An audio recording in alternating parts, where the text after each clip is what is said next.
Hello? Hello? Is anyone there?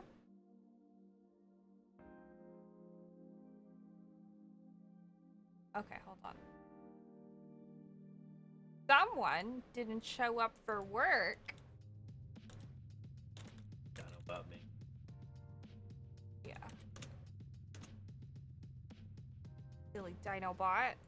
Hi, Dizzy. Thanks for waiting. Thank you for the raid as well. I super duper appreciate it. And hello, Andy. Thank you for subscribing for 11 months. That is almost a year.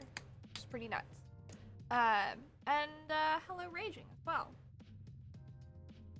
Apologies for the delay. I was scheduling a Pokeball to arrive later. Are sun bits better than moon bits? Should I convert? That's up to you. The moon bits allow you to use like all the sound effect stuff that I have hooked up.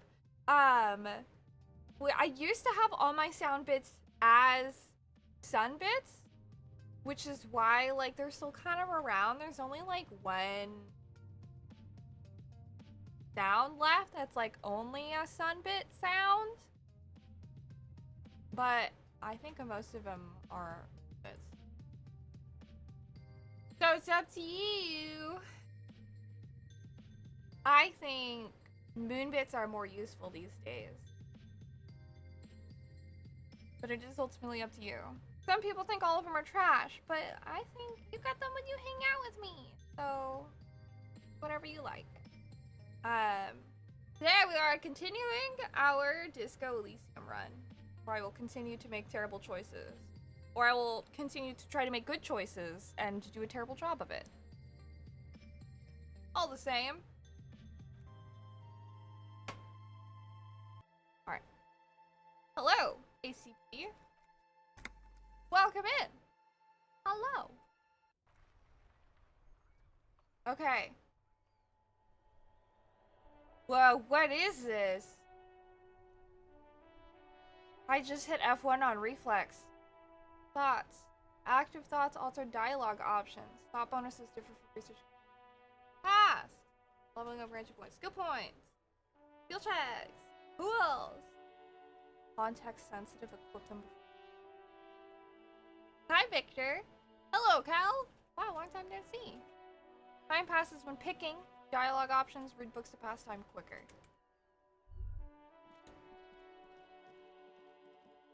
The versus badge is kind of lit, not gonna lie. The body's here. There's like much else like. I feel like I should talk to the lady. Oh yeah. Person. Oh, that person. Hello again, sir.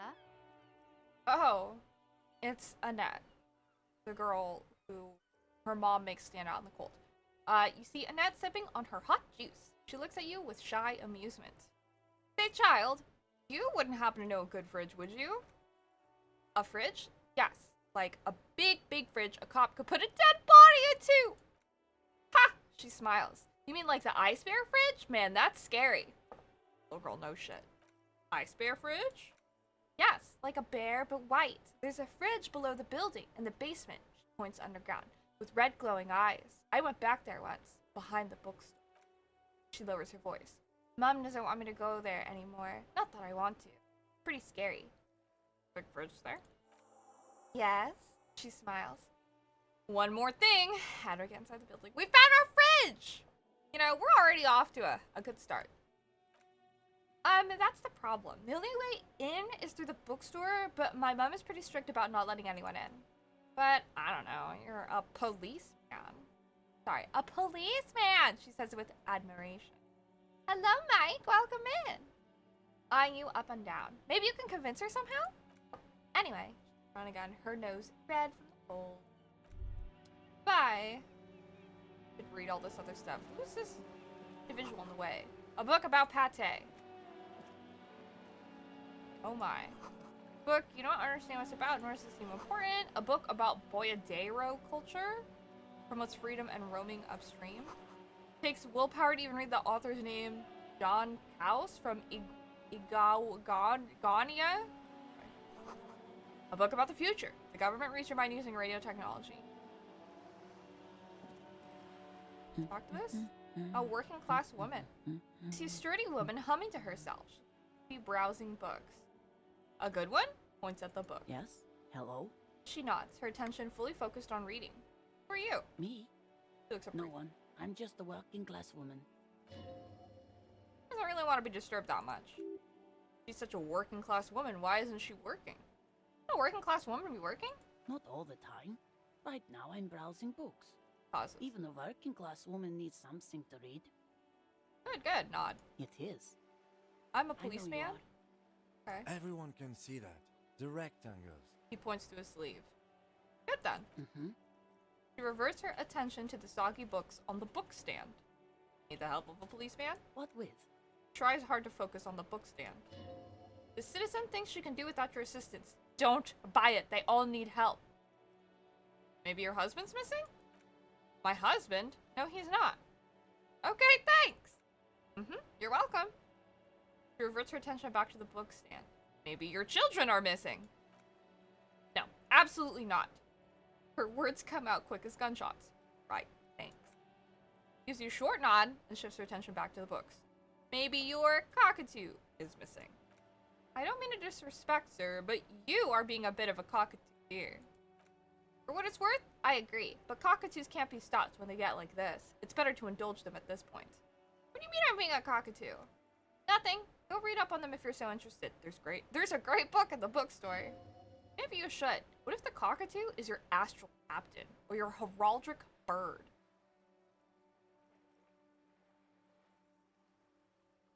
Ask? It's okay. You're being sarcastic. Let's talk about something else. Watch her browse books. Her hands move over the book covers. The tips of her fingers look rough, stained with yellow. Seems like she spent a lot of time at work smoking. Another comrade! Years of labor are pressing down on her shoulders. She deserves a hug for all the work she's done for mankind. Give her a hug? Give her a hug. Step in and close your arms around this foreign body, wandering astray in touch. There's a small movement beneath your hands as you shut your eyes. Then a tiny voice breaks out and asks, "What is happening?" She seems to be confused. Your hands are wrapped around her polyester coat. The fabric feels cold, moist from the sea nearby. This is hilarious. Let's keep hugging. The situation is oddly intimate. Your cheek is pressed against her shoulder. Her hand is trapped between your chest. 5 seconds pass, and they're passing so unimaginably long. Coughs. Says again. What are you doing, officer? Let's talk. More feeling. Keep your eyes closed. Soak in the closeness. See what the feeling entails. I'm fighting for the working class. I'm just gonna say. Oh god. Fighting for it how? She doesn't let go of your embrace yet. Hug by hug, one hug at a time, or a hug a day keeps the bourgeoisie away. I'm gonna fucking say that. Oh. There's a strange sensation as the woman strengthens her grip. She's hugging you back. Guess it's better than nothing. Keep fighting on then, my fellow comrade. Then she breaks up the hug, her cheeks flushed. This is hilarious. I didn't expect her to replicate the hug. Is there anything else I can help you with? That's all. Dude, we're friends now. That's hilarious. Hug again? Welcome to Crime, Romance, and Biographies of Famous People. My name is Plaisance. The clerk extends a greeting. Be welcome, and please take responsibility for the energy you bring into this space. I don't like. All right. Is 3 the owner of this store? I am the proudest owner of our little shop of culture. Her voice is high-pitched, as if to give it more penetration. Hello, Phantom Schmerzen. It seems like this is not the final cut of the game, because I turned off the narration. Hello and welcome, also. I hope you are well. She has fine-tuned her voice to find the most welcoming approach for attracting new customers. It doesn't work.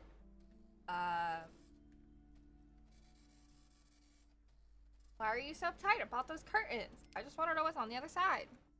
I already told you. It's just a storage room for employees. I don't understand why it's so important to you. Just let it go, officer. Go buy some goddamn books. You're supposed to be drawn to the books. Okay. My options are, if it's just a storage room, then either why does it have a Seminese ward protecting it, or it wouldn't hurt if I just peeked inside. It's not like it's cursed, right? No! She wavers under your gaze, mouth pressed into a tight-lipped frown. Then she breaks down. Okay, fine. It's because this place is cursed, just like everyone said. They don't call it the doomed commercial area for nothing. Are you happy now, officer? Happy that you ruined everything? She closes her eyes and starts mumbling something redundant. Take it easy. We're going to resistance. Pushing her further will gain nothing. How does this curse manifest itself? The curse is so much worse than you could imagine. It's a disease, eating at the very foundation. A shiver runs through the woman as she looks around the dimly lit store. It's a curse of financial distress. Her voice drops to a whisper. Of ruin. And bankruptcy. Peers at the curtains again. Didn't the curtain just move now? Ah, Annette mentioned that the previous tenants have experienced some financial troubles. It's not just that, officer. We're dealing with something supernatural here. The Kako demons feeding off bad business practices and disappointing income statements. Better call Doom Guy. Something wrong with this building, I can tell you. Ever since I arrived, I've sensed an eerie, lingering presence, as if I was unwanted. Sounds familiar. Strange, I feel unwanted too. What does it mean? We're just not gonna mention it. She nudges her glasses, anxious and tense. Why didn't you just tell me right away if it's the curse? Not good to talk about the curse, not in detail. The negativism. She shivers. It's dangerous. Talking about the void wraiths angers them. I love it. Wow. Void wraiths. New words. Sought help from anyone? Yes, I've contacted numerous parapsychologists and even a pair of Seminese mediators. They provided me with the wards. He nods at the strange cage-like trinket on the curtain. The wards help to keep Doom at bay and protect us against the darkness that lies further in the building, even though now I fear it's not enough. Is your pendant part of the wards as well? Oh, this? She holds the pendant in her palm. Its ochre heart glistens under the lights. No, it's a special Himalayan amulet, passed by desert pygmy shamans with the spell of compulsion. It's to compel people to buy books. There are numerous spells cast throughout the store. I had the books anointed with a different inducement spell, for example. She nods. It's guaranteed to boost sales 50%. Desert pygmy shamans? That sounds like a rather questionable way to describe a group. Would you like me to take the case? I can investigate, see if the curse is real. Most certainly not. I don't want anyone who's not familiar with the psychic arts to get involved in this mess. Stay away. Leave the spirits be so they can return to their slumber. My liege, you know what this calls for? A para-detective. Convince her to let you investigate the doomed commercial area? Yes. Yes! Slither up to her, you silver-tongued fiend. Show her what world-class perfidy looks like. Wait, what if I don't want to lie? Ma'am, I came here to help. I've handled paranatural situations before. Are you sure? She looks skeptical. I don't think I haven't seen charlatans before. I sense the psychic emanations from afar. The sleeper beyond calls out. Shudders. I'm not sure I can trust your claims. Honestly, you look like a bit of a drinker. I'm sorry for being so blunt, but...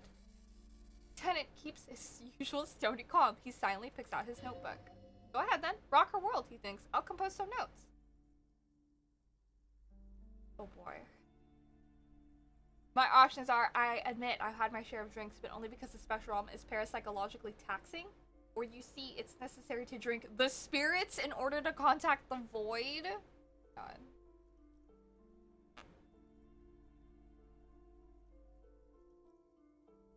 I kind of like the pun. How do you know all this? Here we go! Void Revenant sounds intense, but the power to debad all the bad energies sounds goofy. Your wards brought me here in the first place. The Seminese blood also runs through me. You're part Seminese? Oh, It means our meeting couldn't have been mere chance. The hand of fate guides us. But I am not the only one at risk. I have to think of my daughter. You're certain you can help us keep us safe? I can't allow any collateral damage to hit us. Wow, we could bring Kim into this. No problem whatsoever. Your family is safe. The Phantoms are no match for me. Promise, good officer? Then shuffles nervously. You might be our last hope. Do you swear it? And on my heart. On my honor. Thank you, sir. A timid sigh of relief followed by a cautious smile. There's one more thing I haven't told you about yet. The entity. Do not act surprised. You know of these things, sire. Hello, Nike. Alright, of course. The entity. Close my eyes, for I have sensed its presence. You have? She gasps. The entity takes the form of a woman, a witch probably. I've suspected that she must be connected to the curse ever since I first saw her. Does she know she lives inside the chimney? Chimney. The passage between heaven and hell, of course. Yes, that chimney is part of the building's central furnace, and it's enormous. She's barricaded herself behind some metal security curtains. God knows what she's doing in there. Some unnatural magic, I assume. She shivers. We should go find the entity and ask what happened to all the companies in the building.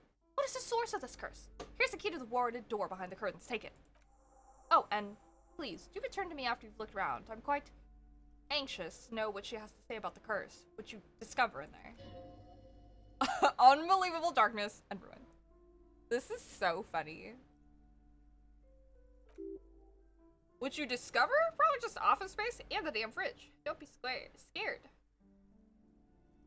Daughter's the one standing outside the store, right? Annette, yes, my daughter. I hope she wasn't slacking off again with her nose in science fiction. Tell me, was she at her post doing her job like a proper girl? Yes, of course. Wonderful. Did you talk to her? Yes. Great. On a scale of 1 to 10, how compelled were you to buy books after talking with her? Her opinion of her daughter depends on how well she lured you into the store. Oh boy. 10, she's very polite and helpful, or I'm not gonna grade a human being. I don't do that.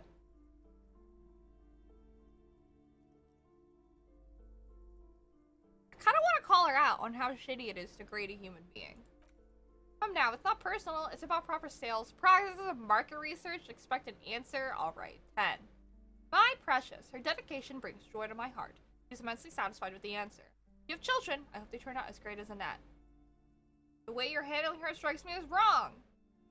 I'm here to dismantle the free market and abolish child labor.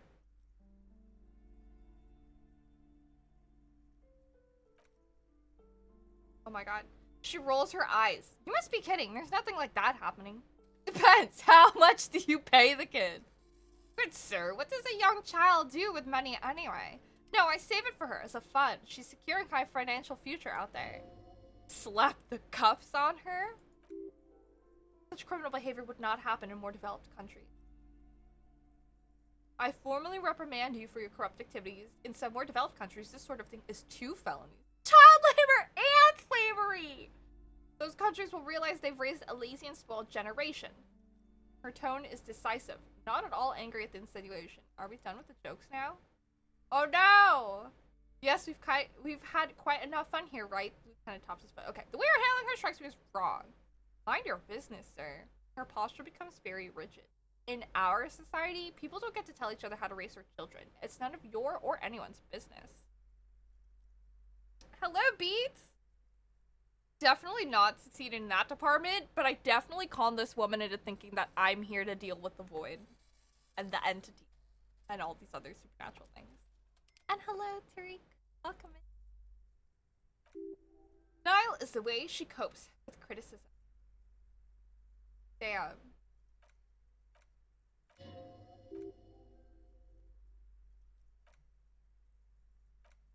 Not. Hold on, is there anything that I can do? Nope. Okay, let's change the subject. I guess I can't do much about the fact that she's a daughter. Can I steal the map up here now? Do I have Laguts? That. Hi, KJ!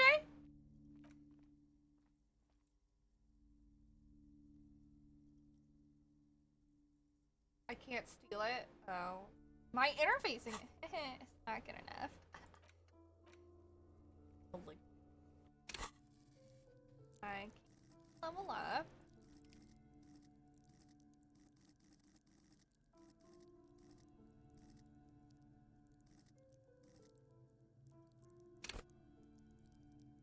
Take locks and pockets. I could just buy it. I'll just. Now we have a map of Martinez! Torn map of the Martinez area dating back from 48. Title on top reads Bienvenue à Revachol. A bit out of date. Created by design student or field attempt to spruce up Martinez and turn it into a fancy. Torn map features the patchwork grid of the Martinez with directions to appropriately touristy locations. Trace the path through the grid. Finger moves to the various streets across Rue de Saint-Islaine and Rue Saint-Cespert over Saint Brune and Martinez North. Trying to come to a halt on the spot where you're currently standing, although the map gives no such indication itself. Well, Colonel and select the map tab. Map. Journal. Map. Wow, wait! What the heck? Yo, there's a church and fisherman shacks down here? We need to be able to go down here. That bridge needs to be fixed. We've definitely explored this half of the area. Not here.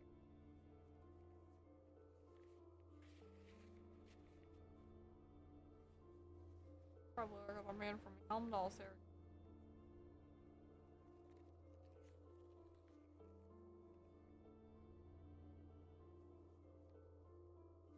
Titus Hardy, Authority, Godly. Top my level into it. Level up. Yeah. Lucky. Let's see if we can figure out this whole fridge thing. I'm pleased that we could hopefully figure this out. We're just gonna. Today. See a dimly lit room full of dusty furniture and trash. Doorway stands in the back, covered in dozens of scary little Zeminese wards, your shadow looming over it like an omen. A small, terrified escapes from Plaisance as she tries her best to look away, her round face buried in her. Yeah.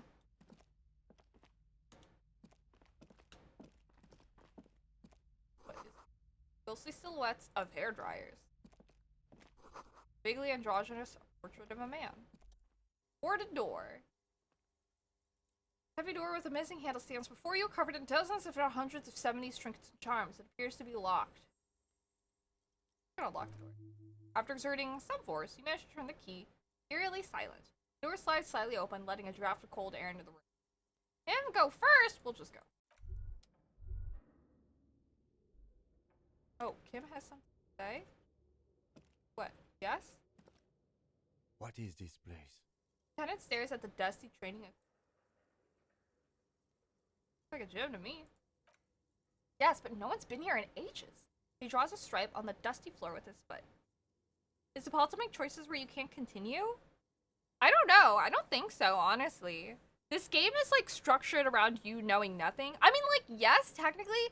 I heard that you can, if you don't build your character with enough of something, you can kill your character, like, immediately when you start the game. There's, like, certain things where they won't let you pass if you don't have certain, like, checks. But I don't think you can necessarily choose the wrong option. It just, like, affects your character / the ending, something like that. And hello, Justin. I doubt the electricity still works. I think we have a flashlight on this. I know it's a good idea to get all those tools. Don't forget to take it out of your bag before we move on. An eerie feeling rises in your chest. What if there's a reason why no one's been here for ages? Fine, we're brave now. Let's just keep going. I'm sure it's just a regular abandoned house. Nothing mysterious here. Sounds good. Alrighty. Tools. Flashlight. Held. Yeah, flashlight. Whew. Sand is dripping from a punch bag.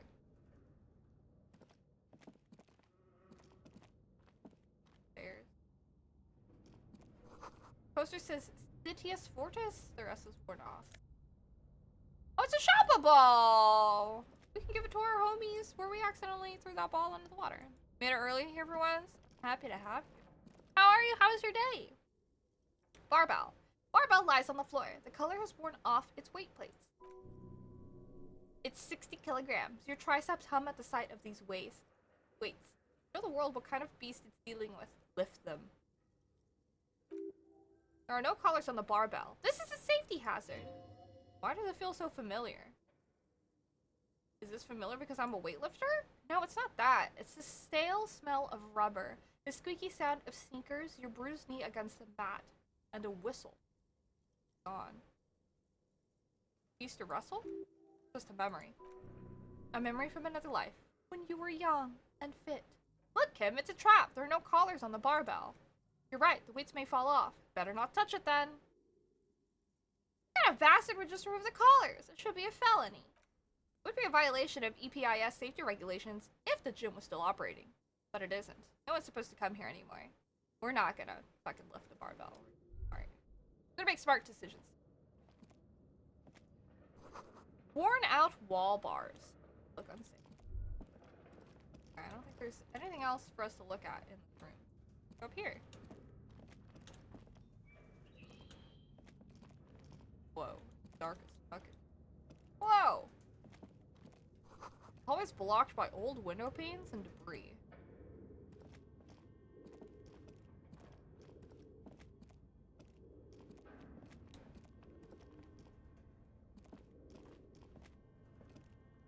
This.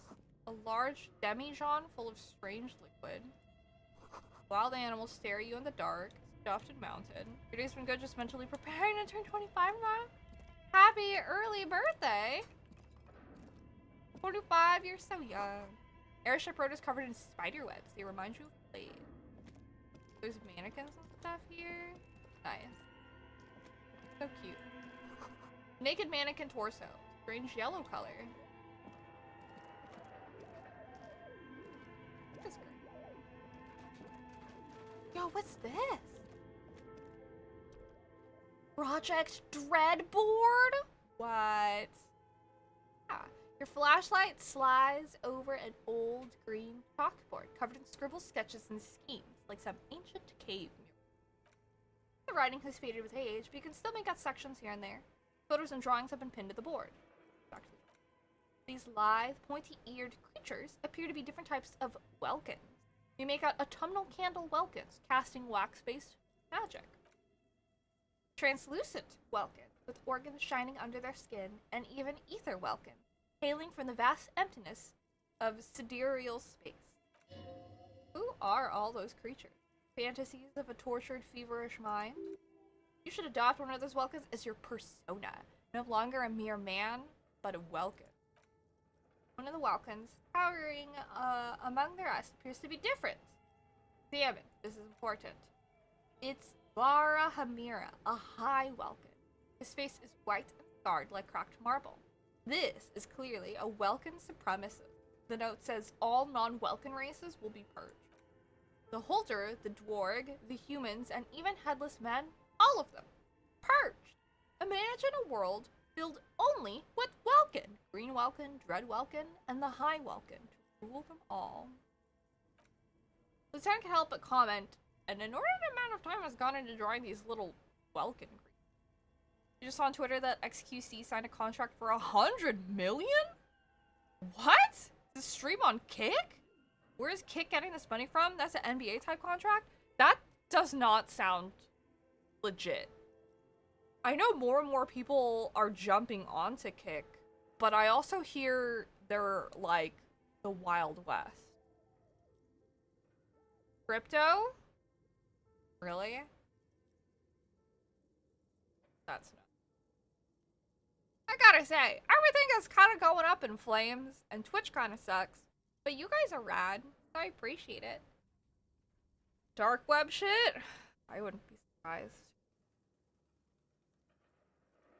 There's YouTube lowered their thing for being partner, and I heard that stream time also counts as live watch time. So I was like, I feel like if you guys were willing to come with me to YouTube, I could go to YouTube and be partnered there. But my only issue with it is like, I mean, I don't know. I guess they like run ads no matter what, but it's just like, I don't know. Then it's like, now you get money and like you make money from ads. And then I was like, no. I don't want to be like making. If YouTube's gonna run them anyways, like, it doesn't really matter. But I was like, I don't want to like, oh, now I can start making money so I can charge people.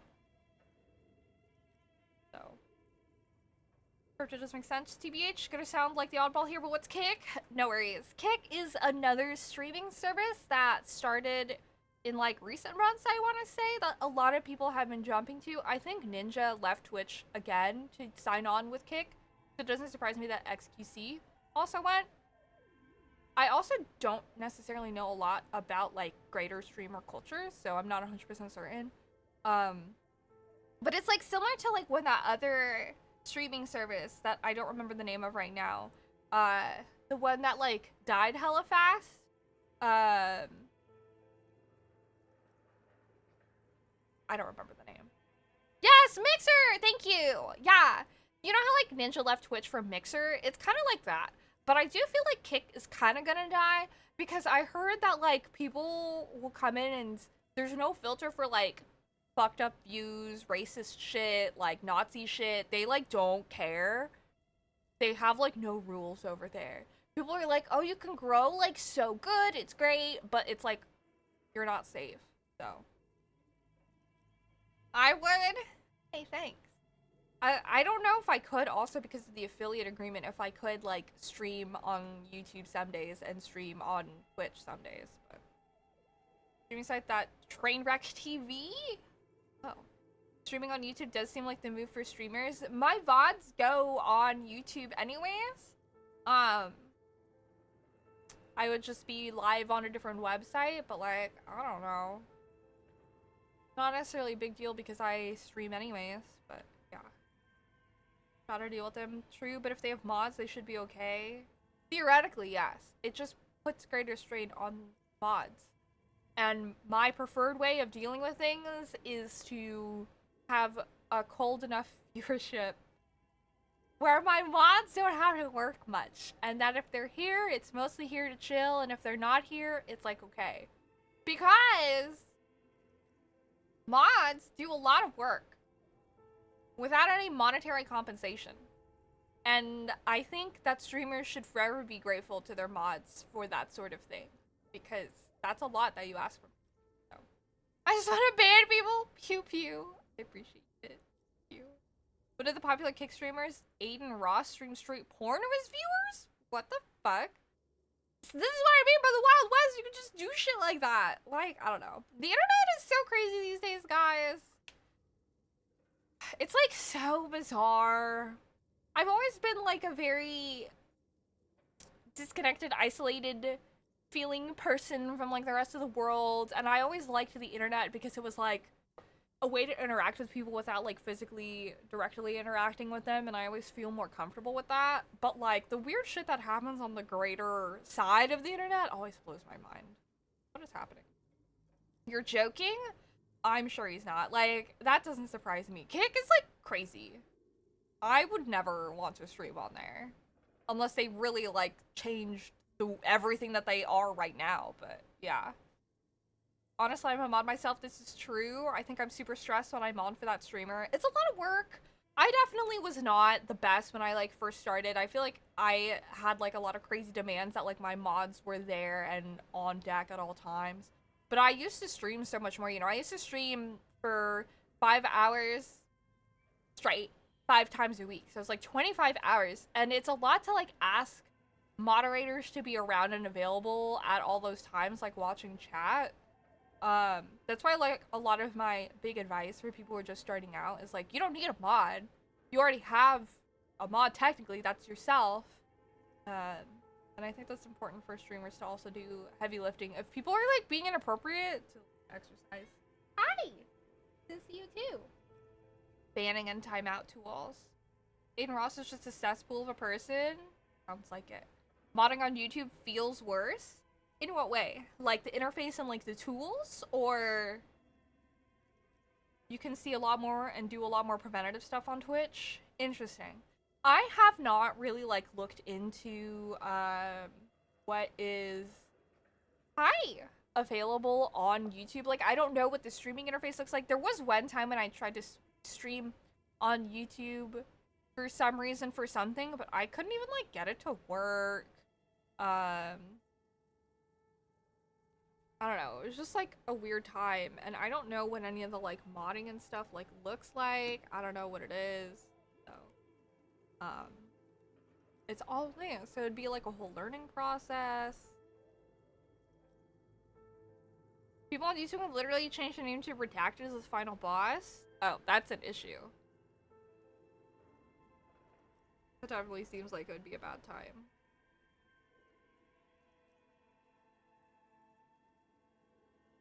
Knuckles?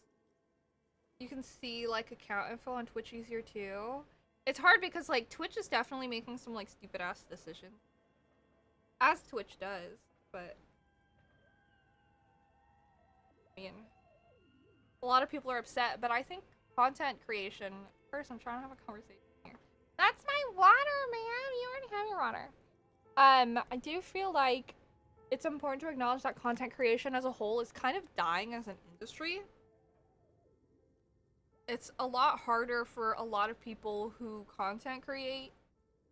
I'm not the only person who used to be a full-time content creator that has taken up a day job to make ends meet, especially in this economy.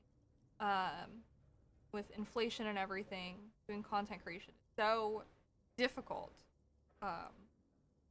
And I feel like it's so much harder for people who have like dreams of doing it. Like, yes, things aren't the same as they were when I like started back in like 2019 doing content creation. Not as feasible as it once was. And the overall state, I had retweeted a tweet that was basically saying how fucked up it is because online spaces in general have warped and changed so much over the last 5 years. I do think a lot of it is because of content creation, but because everyone, not just corporations, but everyone is geared towards some sort of profit, hustle culture, getting like views and likes. So there are no, or at least not many, online spaces anymore where people can just chill. Everyone's trying to profit off of each other and get things from one another instead of like hanging out and talking about things. Which I think is like really sad, and I feel like it's contributed to a lot of like degradation of a sense of community online, which is really unfortunate because that's what I see the internet as primarily. So some people just invite more toxicity. The streamer themselves could be the reason why the toxicity flows. 100%! Totally, 100%. Good example is the person that live streamed that porn. Yes, also, so yes, and I do think that the ultimate responsibility of what the climate of your chat is ultimately on the shoulders of the streamer. Like, at the end of the day, the streamer is the one that decides what will and will not fly in their chat. I hear a lot of the time from like other friends who like mod or are in parts of other people's communities that sometimes there's some streamers who are really like, they just really want views and people and will tolerate a lot of things just because they want people there, and that in turn can make the jobs of the moderators a lot harder because moderators are trying to keep the chat in line, but if the streamer doesn't back up their mods and allows toxicity and bad things to chat for the sake of views, then it doesn't create a good climate, and it just mods. Frustrating. Content creation is passing. 100%. Guys. Honestly, being the corporations and businesses, I feel like they're getting greedy and are taking advantage of streamers and content creators. I agree, but I do think that streamers and content creators are also contributing to this issue. Especially as someone who used to be a content creator, I still technically create content, and someone who streams.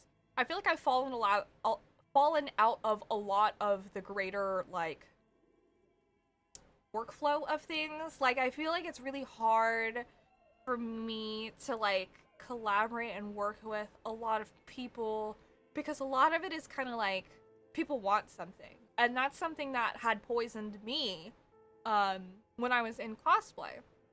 Was because of the situation that I was with. Like, my abuser was very much about hustle culture, and I feel like I was very quickly rocketed into, like, upper echelon, like, cosplay, not necessarily, like, fame, but, like, circles, where it was, like, I would see and work with and was, like, constantly in spaces with, like, bigger tier cosplay people, like, Stella Chu is kind of, like, up there, Phil Mizuno, D. And it's really bizarre how things change when you're in social circles like that. Not necessarily reflective of all of them, but there were definitely like certain people and certain circles where it's like people don't necessarily care to talk to you until they know who you are or have heard of you and know of your following, and then they'll give you the time of day. Which is like super fucked up.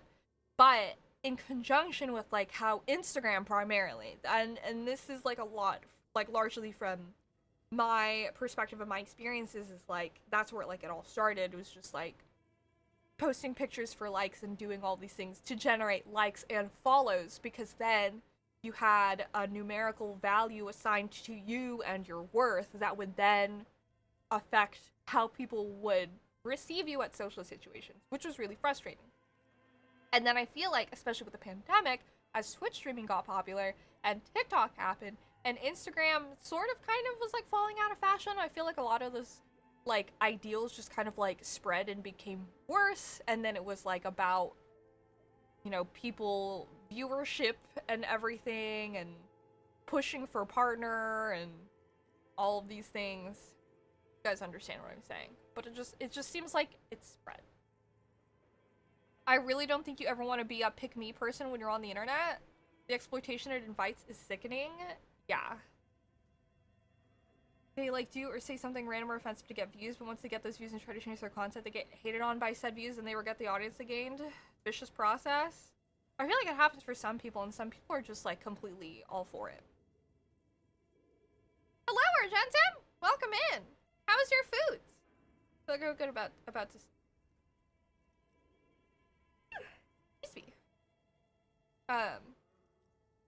But yeah, I feel like there's a lot of people who are like actually pick me people on the internet.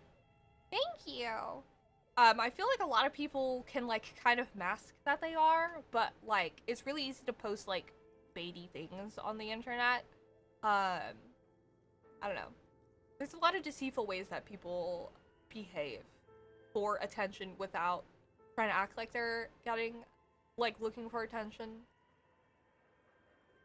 And it's not necessarily, like, bad, but it gets difficult because it's, like,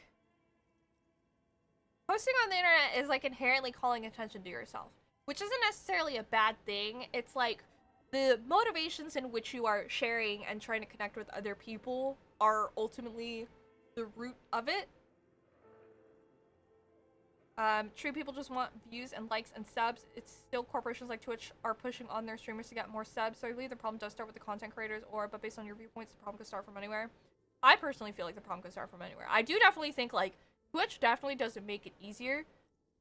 They definitely are a greedy corporation, but I do think that there are a lot of people that also, will have really bad mindsets. You know, like, there's streamers out there who are very, like, oh, you're a new viewer and you've been here and you haven't subbed to me yet. Get out of here. If you're not going to sub, you can't be here. You know, people who are really like, if you're here, you should be subscribed to me, which is a really fucked up mentality, honestly. But people like that exist, which is, like, nuts. I definitely seen that shit. Sometimes it works, but goddamn, it's uncomfortable being in those spaces. Yeah. Some people really eat that stuff up for some reason, too. And it just, like, you know, then it validates someone and it encourages them to continue doing what they do. Flash movie is surprisingly good. Also, hi, welcome. Every time I see, what's his face's face, I just think about how he kidnapped a girl. So I'm never ever gonna watch the Flash movie, unfortunately. Food was really good. We definitely have to go back there. Amy will go from an apple. Was like, I want seafood, which means Wiggly wanted seafood. She enjoyed it. Nice. That's awesome. Is it far? What's this talk about pick-me people? Where did this come from? We started talking about, what did we start talking about? We were talking about, like, mods and YouTube. I think we started talking about Kick and just, like, stream culture and content creation online and stuff like that in general. Viewers, subscribers, etc. hold the true power. That's us. Us as people. Collective people, especially in greater groups, are the source of power. Because there are people that enable content creators, businesses, etc. So I believe the true power lies with viewers. Also true.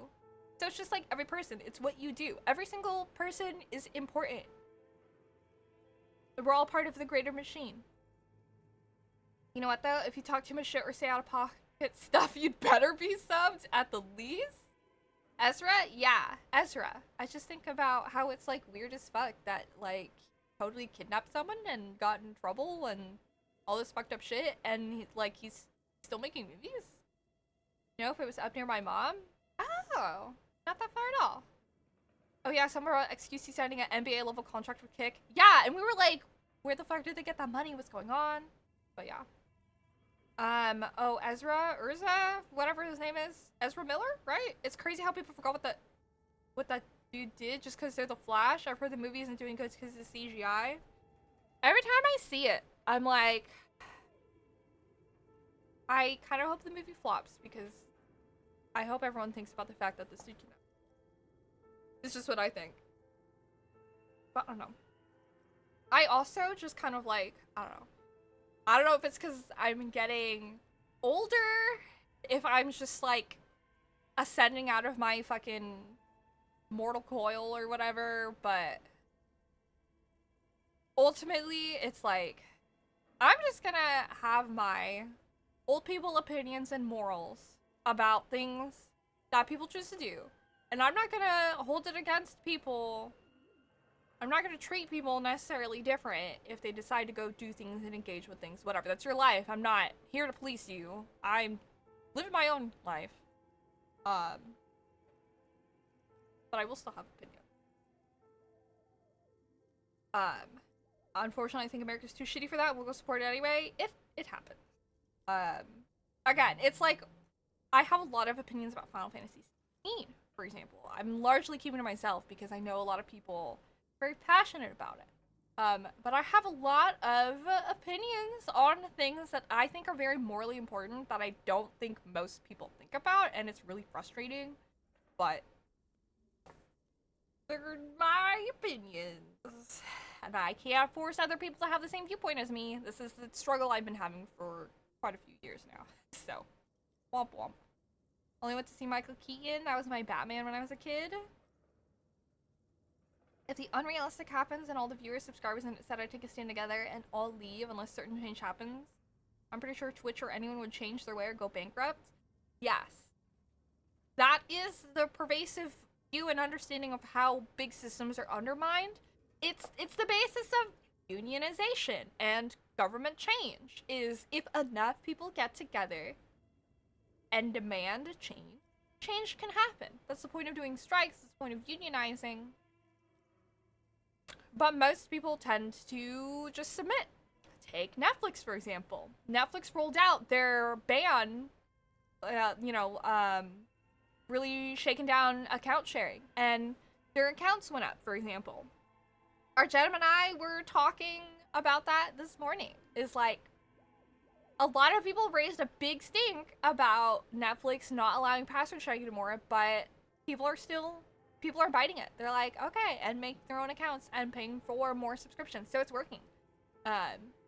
So that's also something that I think is really frustrating, is because like a lot of people also throw up their arms and talk out against something if it's like bad if enough people raise a stink about it. But I feel like when push comes to shove, a lot of people will roll over for things and don't necessarily care so much. Which is why I also think it's like there's no point in necessarily talking or trying to convince other people to do things that they want, because ultimately people's actions will truly reflect what they believe or support.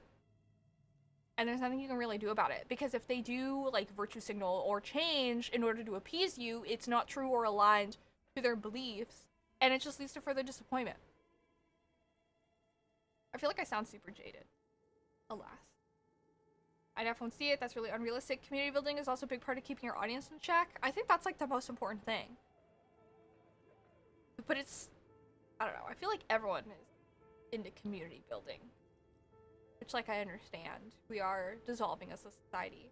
Shit, I'll say it, black people are too outlandish to be in a fantasy setting. It won't be in our Final Fantasy. Fucking ridiculous. Oh, yeah. Yeah, if I knew that was gonna happen, especially now that, like, new Black Mirror is out. Yeah, right, boycott, that's funny. Yeah, it's just really disappointing. But, I don't know. I'm jaded and cynical, and I don't believe in people anymore. I totally forgot that the producer for Final Fantasy said that shit. I feel like most people did. When the demo dropped, my Twitter feed was just exploding with Final Fantasy excitement. Everyone was really glad about the demo being awesome and all that stuff, being like the next greatest Final Fantasy game. And I saw a lot of stuff on my feed about how people were like, haha, all the haters are so quiet now. They were saying that this doesn't look like a Final Fantasy game, but this is the most Final Fantasy thing ever. And it is really confusing to read for me because I was like, I don't know. I also think that the use of the term haters is a little generalizing, I guess. It's like vague and it generalizes a lot of people because I do think that it's like, I don't know. Haters also reduces people who critique or disagree with the game to like some little gimmicky thing, especially when there are, yeah, it's very dismissive, but like especially Final Fantasy 16 I think has a lot of extremely valid criticism, especially with the fucked up shit that the producer said. It really trivializes the issue of greater racism, colorism in Asian culture, society, etc., which I have a lot of beef with as growing up as like a Filipino American on the West Coast. I've had a lot of issues with that. I don't know. I have a lot of opinions. I'm learning to keep them to myself, but it'd be like that. Speaking of strikes, I'm still getting screwed at my job because of how corrupt my company I work for is. See, and that's so fucked up. I don't know. Everything just kind of sucks. I feel like everyone's just kind of struggling. So there's like some peace in knowing that, like, you know, it do be how it be, but at least we're suffering together. But also, damn, we all really suffering, huh? Yeah, it sucks. My mom has my password account on her TV and she likes to watch her shows on there. People are gonna still buy it, which sucks, just like the situation with Hogwarts Legacy. Exactly. Exactly. I see it like, it feels like it's like every couple of months. Where I just see like some bullshit. And it just really, you know, adds to the pile of like, ah, yes. +1 cynicism. +1, like, losing faith in the world. But again, can't tell people what to do if people really want to do these things. The only true thing, I think, is you just see what people do, not what they say. Because words are hard, and sometimes, you know, actions and intent. I didn't touch Hogwarts, that game looked boring, and J.K. Rowling's a piece of shit.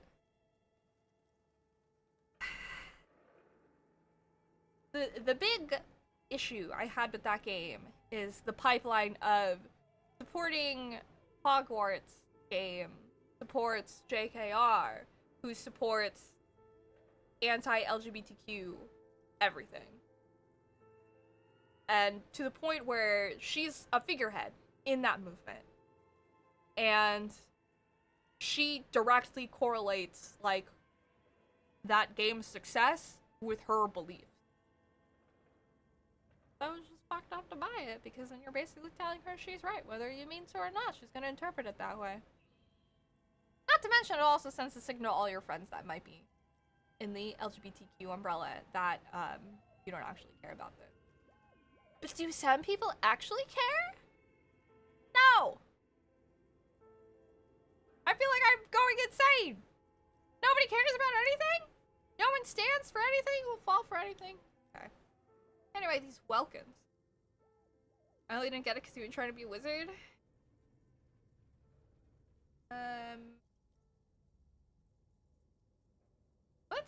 Why would anyone spend so much time on this?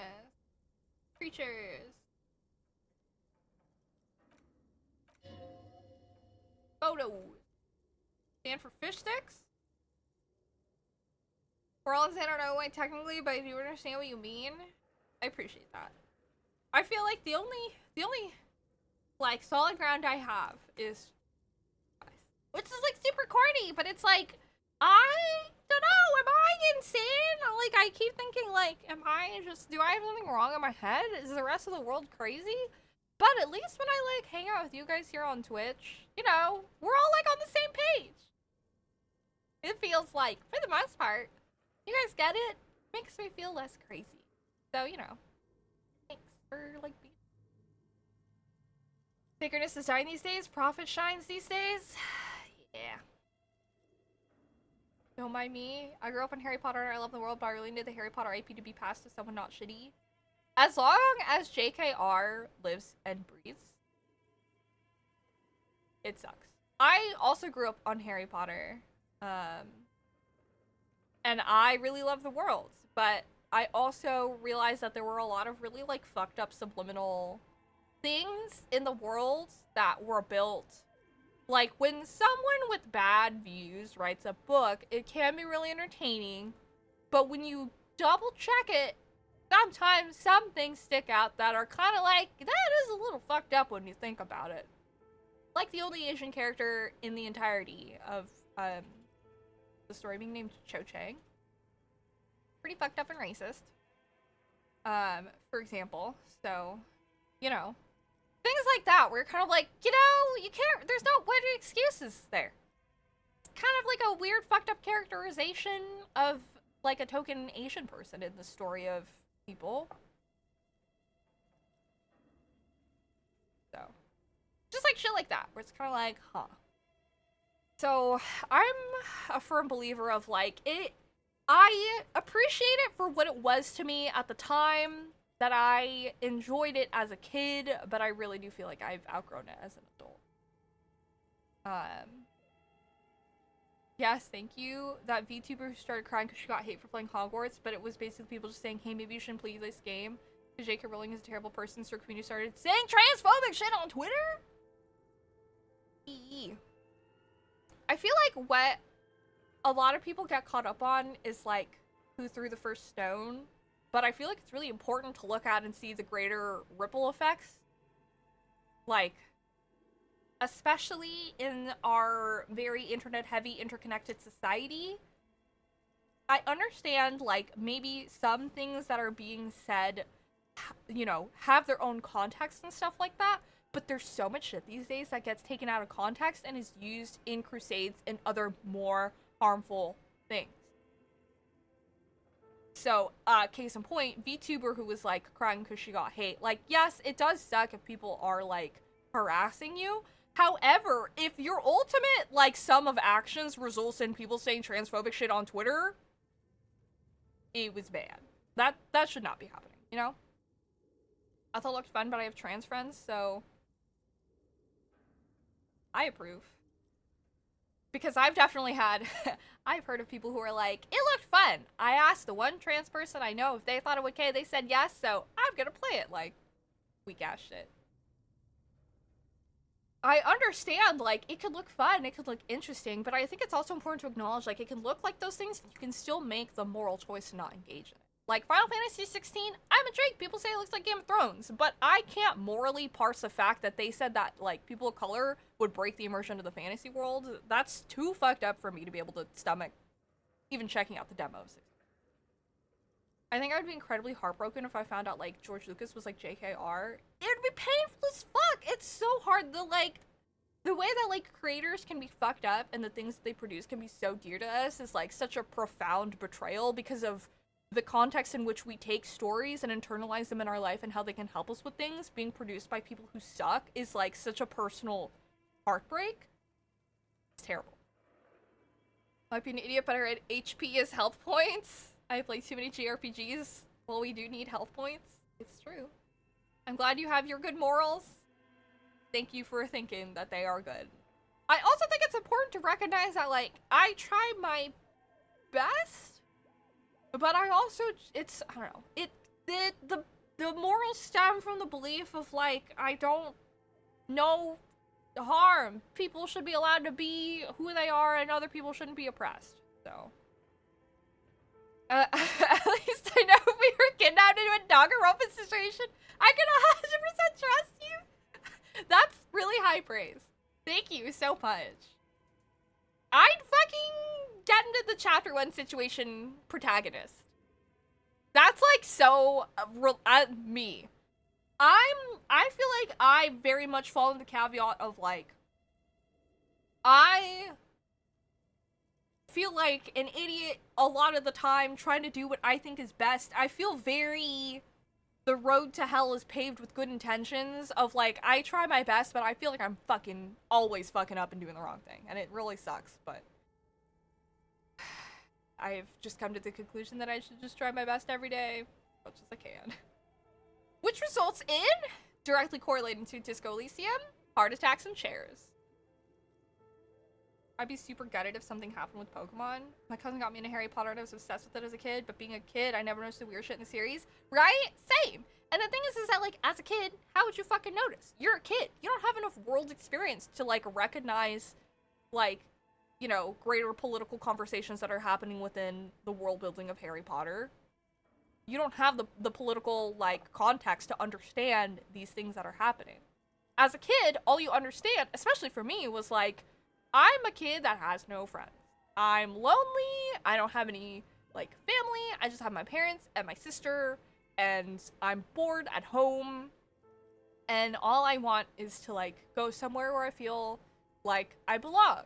And the idea of magically, like, oh, the reason why you feel like you don't belong is because you actually don't and you have a real home somewhere was such, it spoke to the depths of my soul as a kid, you know? So it's like, kid me really needed that story. Helped me get through so much. As an adult, I no longer need that fantasy, but like, kid me really fucking needed that. That shit helped me through so much. So, I think it's also important to understand and like recognize. A lot of the time these things happen. It's also really jarring because my younger sister also is currently, she's like 10. And she started reading the Harry Potter books and like she loves them because she's a kid. And it's really hard for me to morally like parse like, she's a kid, she's not gonna understand the things that are fucked up, but like also, it's hard because it's like, the active support of problematic things is happening simultaneously, but it's like hard because it's like, I can't, as a kid, I can't like go up to her and be like, you can't support these things because this and that, because she's still, like, just a kid. Frustrating. So, things like that, I think, are very tricky, because it's like, I can't place the responsibility of knowing better on her, because she's a kid. So, I'd be shattered. I'm glad Rick Riordan hasn't proven to be a bad person, because his books were also my childhood. Yeah. I want to reread those books. I also really enjoyed those books. You can say anything on Twitter. Twitter's such a pig stain. There's the people that want to claim they aren't being hateful that will fire back with hate just because they're being advised to be better, more inclusive. It's fucked up and shows they've been hateful all along. Seeing the wildest shit on Twitter. Which is weird because of them being Asian. I mean, they're a person of color. Yeah! Well, again, this is greater colorism in Asia. They're basically saying they wouldn't fit in the story either and they're making the damn game. The issue of colorism in Asia, I feel like, is something that's been going on for, like, fucking forever. But, like, as someone, as, like, a Filipino woman, where, like, in the Philippines, there's so much rampant colorism because, and I'm not even, like, well-versed on, like, Filipino history, so I don't even know a lot. All I know is about my experiences. But, like, my entire life, my mom, especially, has been very, like, oh, I'm so glad you don't look like traditional Filipino, like, people. You're so lucky that your skin is, like, lighter. You're lucky that you have these facial features, this and that. Where it's just heavily ingrained, like, in the culture, in families, and just being, like, drip-fed this, like, rhetoric. Where it's just, like, so freaking fucked up. Because then it just, like, creates this pervasive, like, colorism belief where it's, like, you can't be, like, darker because then you as a person are valued less. Which is super fucked up. Led to a lot of huge issues for me growing up. And it's self-perpetuating in Asian culture. I have so many fucking feelings about that. I just want to be Ron Toro without the early death. Oh. He was such a chill dude. I'm still upset about that. Twitter's turned into a scary place. I can understand that stuff. It's like finding a space you thought felt right, only to find out that space in question has thrown discriminatory undertones, is fucked up, and feels betraying. Exactly. 100%. It's like the worst. Constant betrayal. Feel like life, so full of cynicism today. Life is full of betrayals and disappointments. That's just how it be. And it just always underlines like, that's why I really just want me throwing hands with anything that comes in my way. Where I just want to make a good, happy community. That's why the Discord's closed. Why I like having this space here on Twitch to like chat and hang out with you guys. Because I feel like, I don't know, genuine, safe spaces are really hard to come by. Especially in this day and age where a lot of people do things for profit. Hi Dojingo! We're talking about how the world sucks. But you know, I'm chilling. It be how it be. You get to shatter the beloved HP universe in a few years when they do understand, just like what we had to go through. Yup. It's also like, I was 18 when my dad told me that my stepmom was pregnant. I also definitely totally thought that he was going to tell me that they were married or going to get married. So they really skipped I don't know when they got married. They skipped a step and were just straight, hey, you're having a little sister. But it was also like a lot of, because like I'm not out to like my family. I'm pretty sure my sister knows. I've never like directly been like, hey, I'm gay. But I feel like she probably knows. I'd be surprised if she didn't. But I haven't like specifically told my dad. Yeah, I don't know. But my family and I don't talk to each other. Conversations, what's that? So I've never like been super like I've never been like I also like girls to my family. I mean, I don't even talk to my mom. But when my youngest sister was born and my dad was asking me and my sister for our input on a nickname for her because he and my stepmom chose her name, we purposefully chose a gender-neutral nickname, which is Andy. Just in case. But I feel like the nuances of these things, my dad is not really with. So hard. We just, you know, that's the closest I come to like a legacy child. I don't want to. But it's so tricky because it's like I'd like to help and influence her, especially being older, but also she's still my sister. And the parenting ultimately falls into my dad and my stepmom. But anyway, I feel lucky that my parents always steered us away from typical East Asian beauty standards. I feel like my mom was really like a slave to that a lot of the time.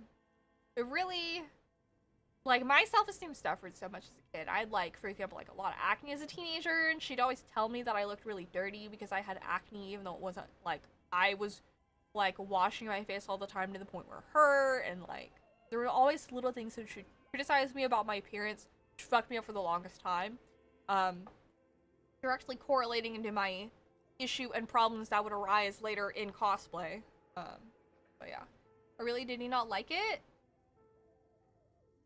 Wait, did he not like what? Does he call her Andy? With a Y? Yes, he calls her Andy.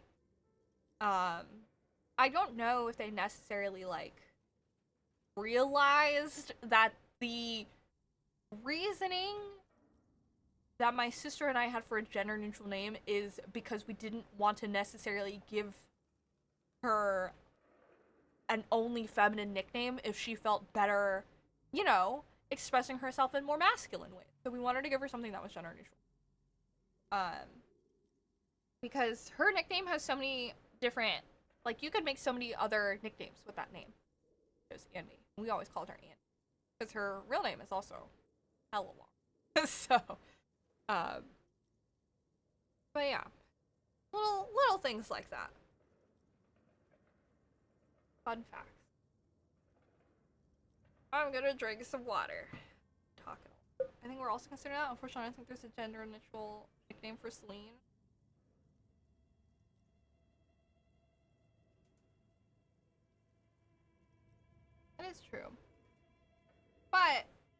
I mean,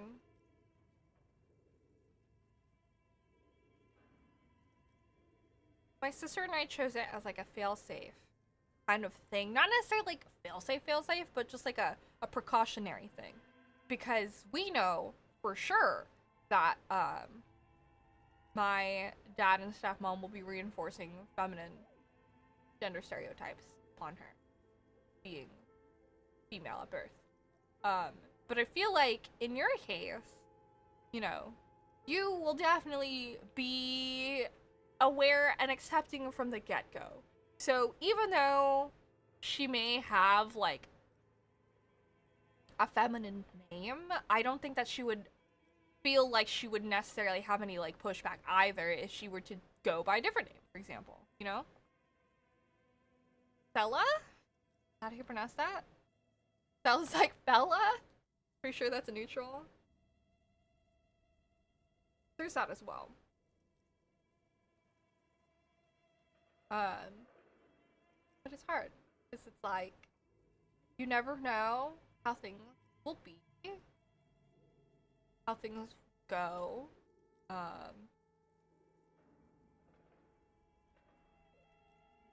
In the future, if that thing is like necessary, or if they want like another type of name, etc. So it's fair. The nickname I have in mind is Lena, but that is still quite femme. It's true. Sometimes they just might be unhappy with their name. I used to hate my name. I used to think it was like not as pretty as other names. But, you know, I had a lot of self-loathing as a kid, so I just kind of hated everything about me at one point or another. So, yeah, my trans friend is extremely grateful they were coincidentally given a gender-neutral name. I feel like if stars align, if you're trans and you were thankfully given a gender-neutral name, then fuck yeah, shit rocks. But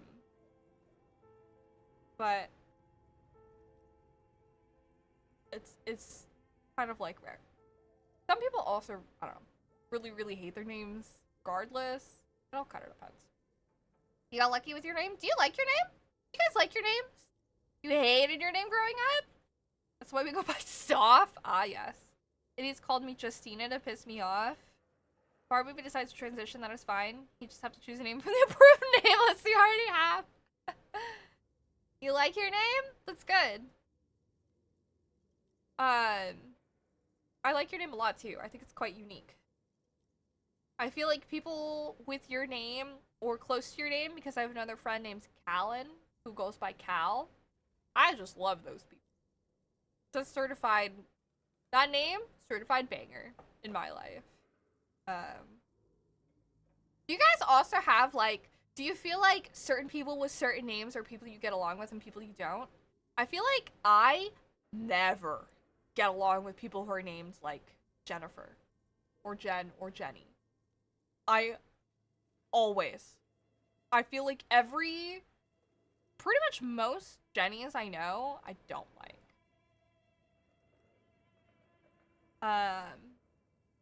I was not always a fan of my name, especially when I lost the ability to say it smoothly. Oh no. I like my name, top 5 mask neutral, depending on how you shorten it names. Nice. I was finally awakened. Good morning, Jeannie. Do you like your name? Wait, even our Jenny? No. I don't know her well enough. I forgot about her for a second. I don't really know her super well, so. Justins have always been cool. Justins that I've known have always been chill people. My name is Michael, which is pretty basic, but I like it. I love the name Mika, though, so I'm set if I ever have gender dysphoria. I like both those names. I feel like I know, you know, Michael is not, like, an uncommon name, but I feel like Michaels have been pretty solid in my life that I've known. Okay, that is fine. This name or IRL? Your IRL name. I do be cool and chill?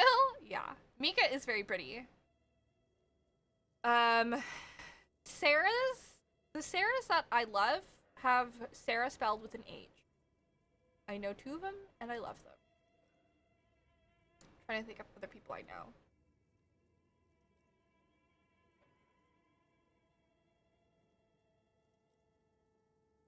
Erica's,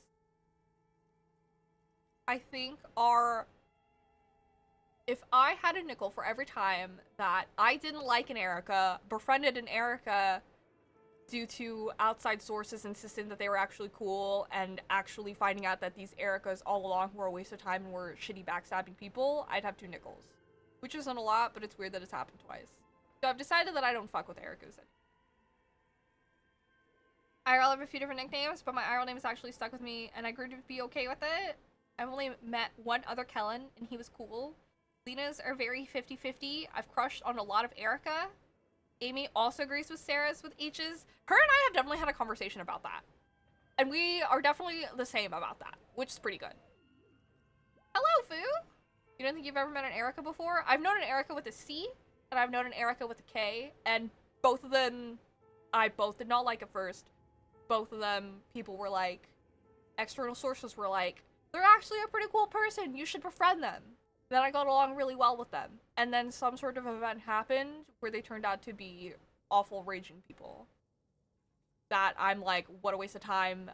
I should not have wasted my time being friends with them and doing all these nice things for them because they actually suck. I've known a couple of Ericas. I tend to crush on them. My life, I tend to crush on people named Ryan. I've actually dated 2 people named Ryan also. The Amy's in my life are very ray of sunshine personalities. Argento knows. The Erica buff. Ugh. For me, it's like an Erica debuff. The name just, ugh. She says, aw, can confirm. I feel like I don't necessarily know. I feel like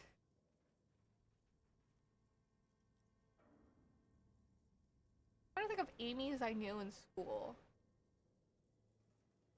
I feel like I know more Amy's at this point in my life than I ever did before, and they are very bright people, so. She's included. She's very much a Gibson.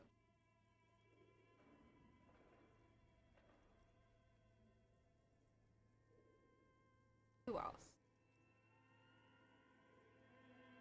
Then I married one? Oh. And Amy was the first girl to ever have a crush on me, and then I married one? How about that? That's funny. My boss was called Damien and lived up to the name. Okay. Damien makes me think of Prince Damien. And also makes me think of Scion Boy Damien. Andrews are toxic? Sorry? I feel like it depends.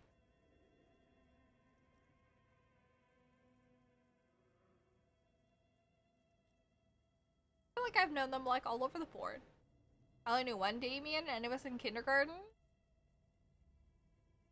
Agreed? You guys don't like Andrews?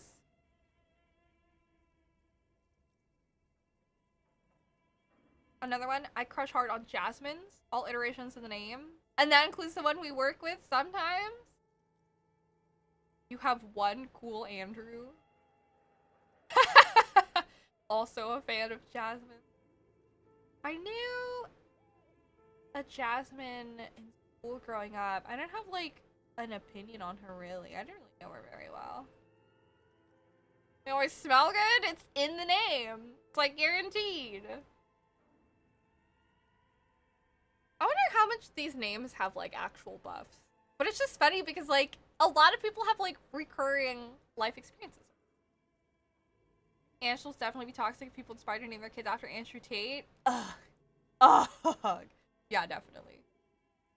Did you guys see? I don't know if anyone's as chronically on like Twitter as I am. Maybe I should stop being on Twitter. Maybe that's why I'm so upset these days. Anyways. I saw that some kids were named after some Kingdom Hearts characters, which is totally a thing that's been going on for like a long time. Anyways, the game came out, but ban. I was like, it's finally happening. They aren't having kids, let's be real. The names have about as much of a buff as zodiac signs. Okay, but I do believe, like, there are definitely some zodiac signs that I definitely gel with, and ones I definitely don't. This is my son Riku and my daughter Aqua. There was like Lexaeus and like Roxas and stuff. There's a comedian in the con talking about how he knows the weebs are growing up. Yeah! You start getting like Sasuke as your classmate. Which is like really funny. I love that! Do it. You're having funny conversations with your spouse about how Sasuke pooped his pants. It's real. Sasuke did poop his pants. Child. Gotta change his diaper. Like, you know. Don't forget my Uncle Sandor. Miyuki Gonzalez. Not a lick of Japanese blood in her. I mean, you know, that's how names are.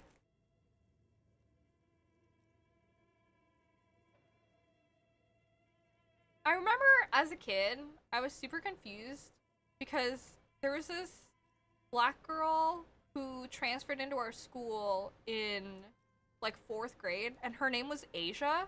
And I remember being really confused as like an Asian 4th grader. Like, why is your name Asia the continent, but you're not Asian? But even an Asian kid named Asia would be weird. But it was just so confusing. I was like, why are you named after like a continent? But I mean, like, I don't know. Then, you know, growing up, I was like, Asia is a name. It's the name of a continent, after all. America's the name. But you did know a Lorenzo Tran? Full Vietnamese? I mean, I also... Stephanie Stone's like a white-ass sounding name. Hey, Japanese names are pretty as hell. I would love to use one, but Amy vetoed them all. I was about to say this is my daughter America, but I have actually seen that. Their names. Europe, however, I don't think I would often see as, like, a name. Europe as a name, I feel like would be weird. But, this is, like, getting into Italia vibes. I was gonna say England and America Ferrera herself. There's a British bigot called Katie Hopkins who moaned about people naming their kids after place names and named her kid India. She's white. Oh my god. Naming my kid Kazuma? 100%. You were named after one of the greatest men I ever knew. That meme. I love it.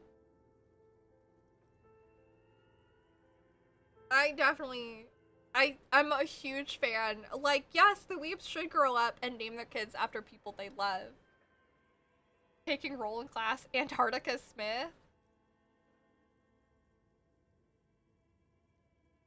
Also, Monkeys to Underpants-ish, that kind of reminded me an ephemeral name that I think belongs on that list that wasn't on there, but should have overtaken a name like Allegra, is Anthea. I think Anthea is a really pretty name. Not Allegra. Allegra's not... Yes. I don't know what it means. I just think it's really pretty. It's ephemeral to me. The name Khaleesi. Yeah, I remember hearing about that. The name Khaleesi was popular during Game of Thrones. I imagine there's a lot of regret there. Right? Khaleesi or Daenerys. It's like, lesson learned. Anthea's pretty. That's my homie's dog's name. I feel like that probably came up. I don't know if it's Anthea or Anthea. That's also a little, but I do think it's very pretty. We're looking at photos. Schedule. Keep reading. You got some experience, some notes. That's everything. Okay. You're gonna name your kid Boy? Boy. Names that end in A are typically pretty. We originally had Daenerys on our list, but then they massacred my girl we had to remove from the list. No. What about Arya?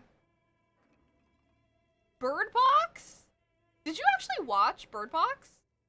A or I-N-E? What about N-I-E? Did you watch Bird Box?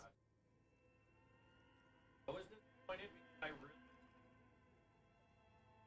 It's nothing. It's like the idea of something. I read like the summary of it. Did you ever see A Quiet Place? No. Oh man, A Quiet Place was so good. The timing. At least Daenerys is the name though. Khaleesi was her title. Yeah, you know, that's also what kind of weirded me out about like Khaleesi being like a name thing because it's like a title. Yeah. I was like, why not Daenerys? Khaleesi was just like who she was. It's like naming someone president. Yes, sir. Read many of our names on our list end with A. You did watch Bird Box. You liked it. The Quiet Place was amazing. A Quiet Place was so good. I did see the second one. I feel like I definitely liked the first one more, but the second one was like a good sequel. Part 2 of the movie. You liked Bird Box too. I feel like I saw parodies of it. But didn't Bird Box come about because it was inspired by A Quiet Place? Quiet Place?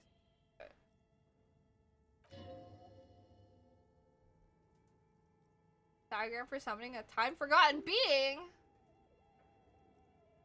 Very pedantic.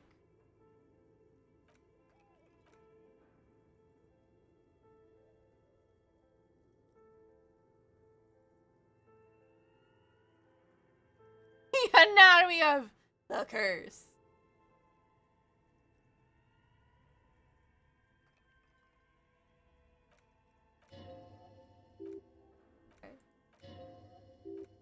Someone's playing fucking D&D in this basement. I agree. I wonder when the third Quiet Place is gonna come out. Are they gonna do a third one? I don't know about that. Bird Box and A Quiet Place came out around the same time. Did they really? Never mind then. I'm wrong.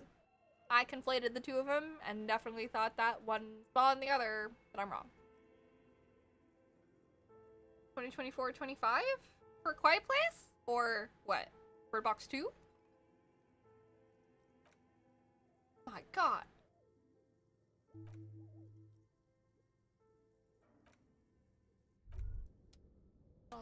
There's a door here. Is this door open?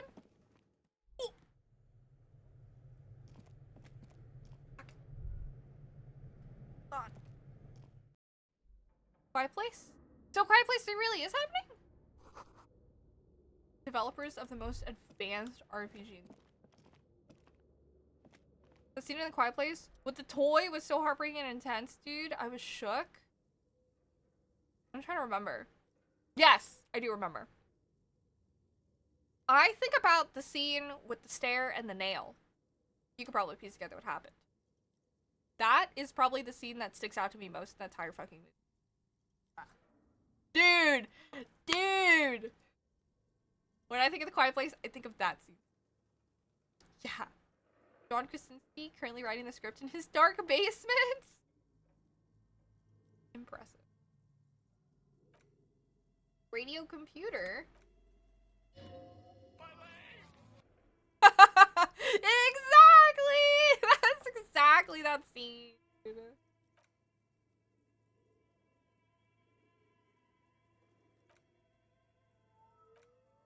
Empty?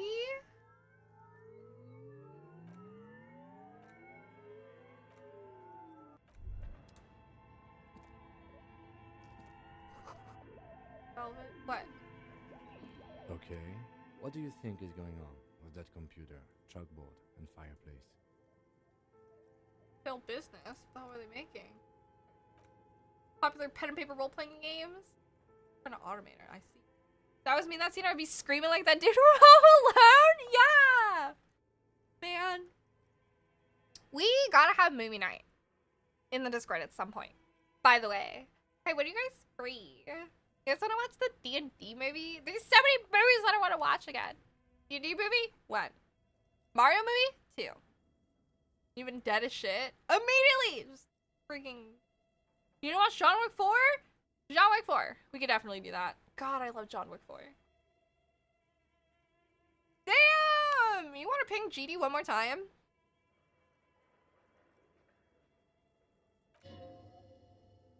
You got ghosted? Who the fuck ghosted you? How dare.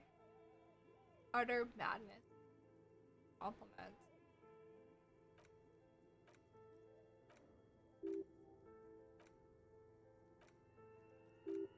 Role-playing game Welkins?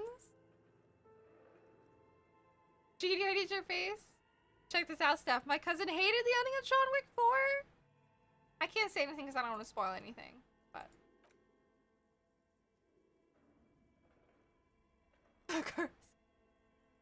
Oh my god, this world is cold and lonely. This would keep it company. Let's finish it.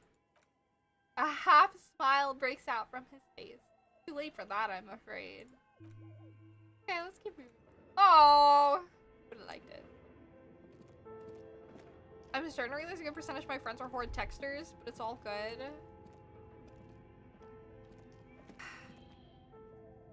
Guys, I need better communication. You could call them out, but it might not necessarily resolve.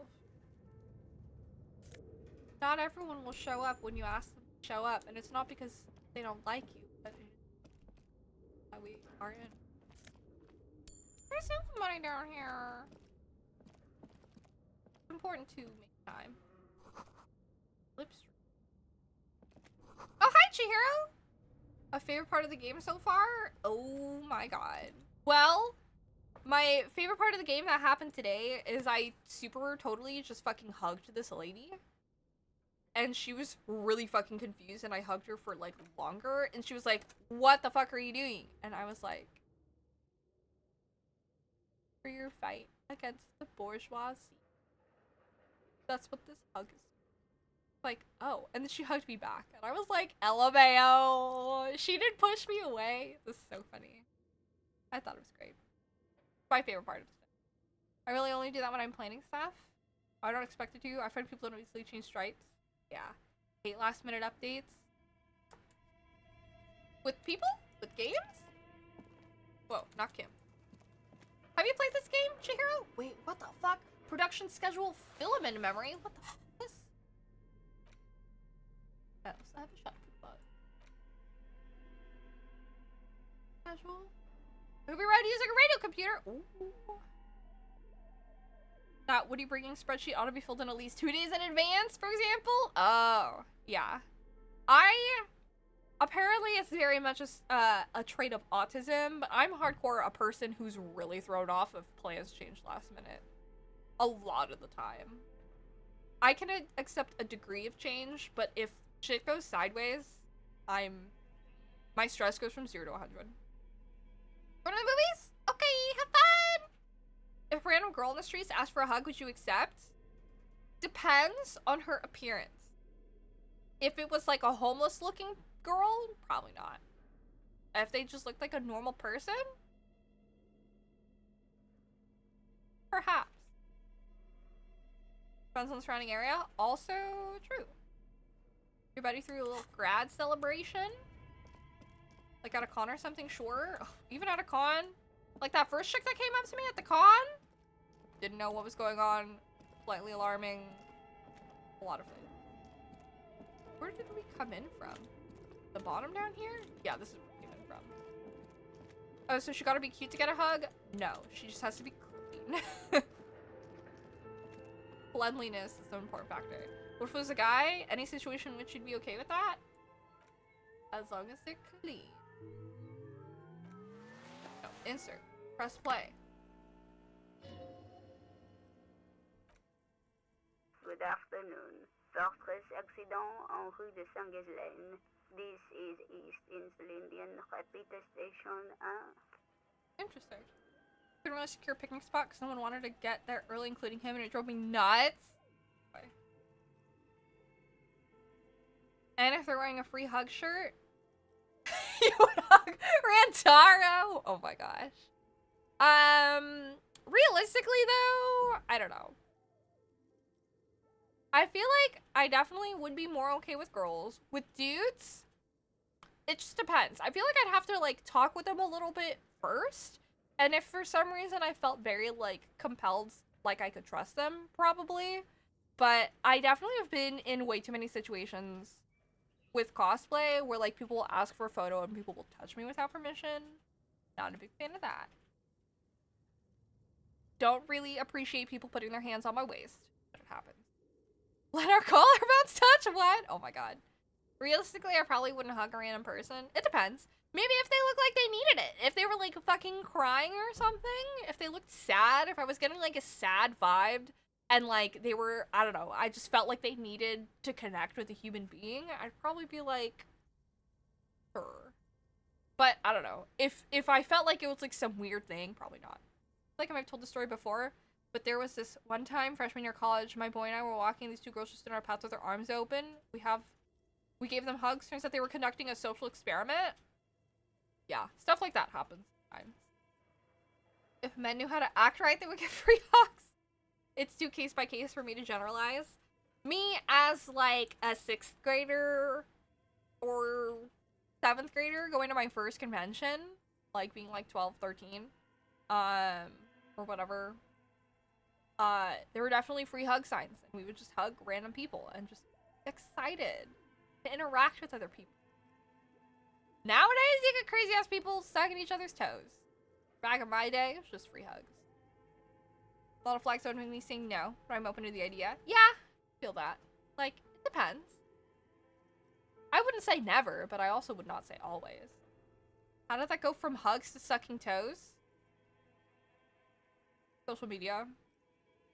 Viral sensation of the internet. Phone apps. Making money. I feel like I'm guilty of the waist hug, but only with people I'm familiar with. It never occurred to me that it would make people uncomfortable until someone pointed it out. I try not to do it, but often I don't even think about it.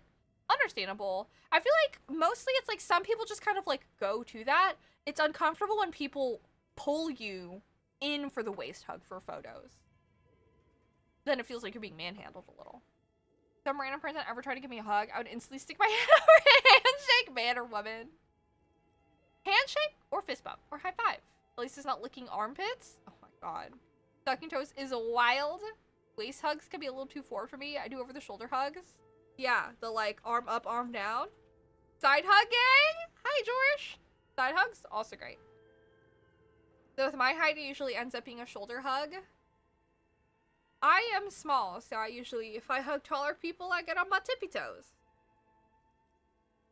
But I don't mind giving people hugs. A pat. So. Anyone here in defeat? You asking people to out themselves? Sorry, let me revise. Not a waist hug, but a waist photo / selfie. Yes. Have you seen those pictures of people getting stepped on at cons? Wild. Yes. I was actually specifically referring to incidents that were happening at NYC 2022. There was some chick running around with a sign that was like, I don't know, just letting people like lick her toes for money or something and stepping on them. I have a lot of beef with shit like that because it's like you're forcing all people who just happen to be around you when people decide to pay you for these exchanges to just be witness to your tomfoolery, which I think is pretty unfair.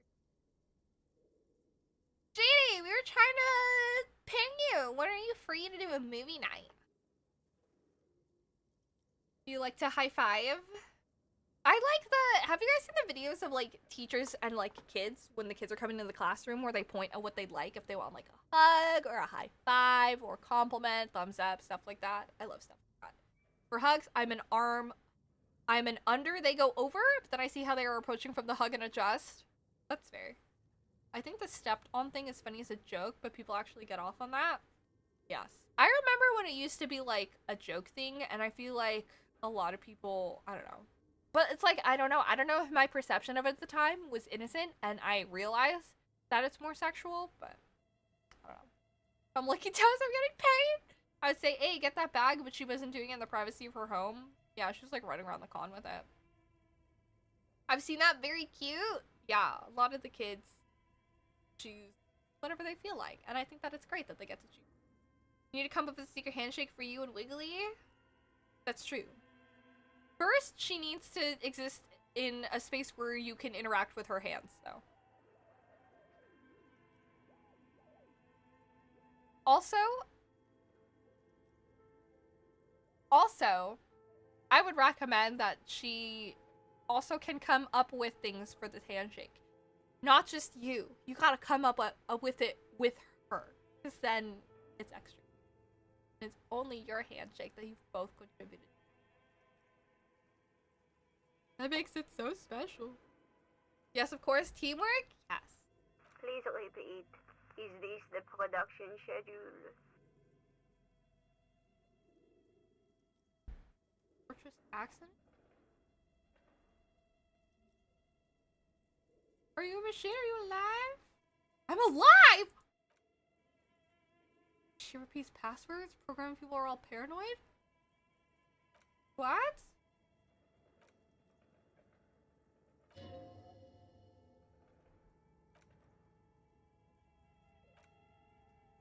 What she does this? Production schedule?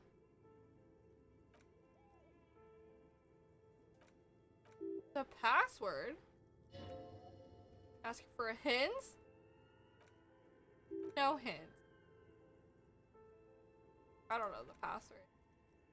I will register this login attempt. Uh-oh. Hi, Ace.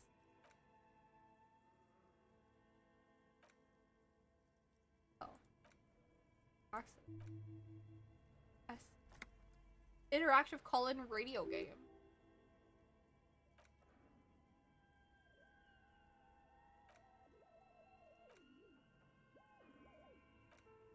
Happens if I hit print.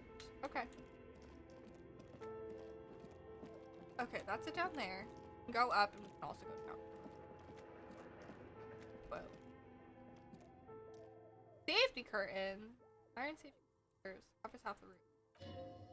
Be where the entity lives. Ow!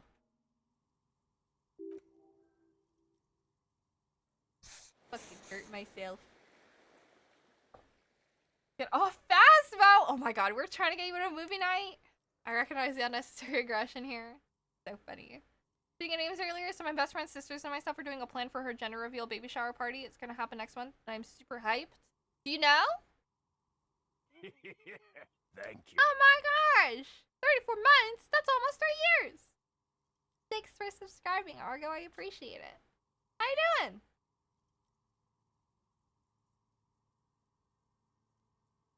Leave mod comments. I could try. Thanks. Okay, beating the shit out of it, not very helpful. Ooh, shoes! Melting in a puddle of snow. Ah. Postcard. Okay, nothing else up here. Good, just ate some Five Guys burger? Fuck yeah.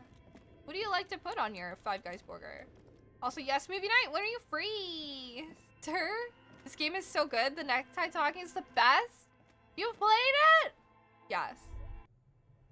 I love when the necktie speaks.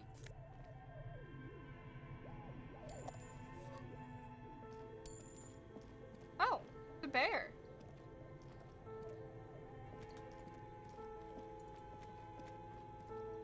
Oh, it's the fridge! It's the bear fridge!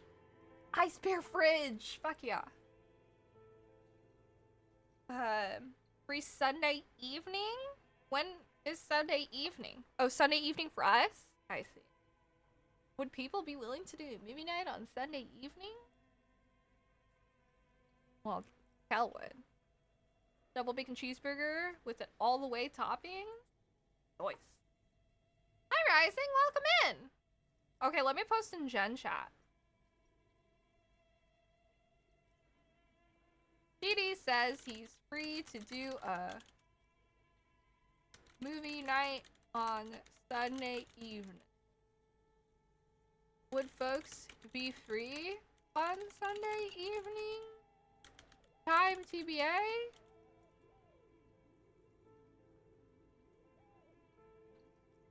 You're hijacking my typing! How dare. I don't know, Stream Elements is kinda... Wait, that's not Stream Elements. Stream Elements is just super delayed!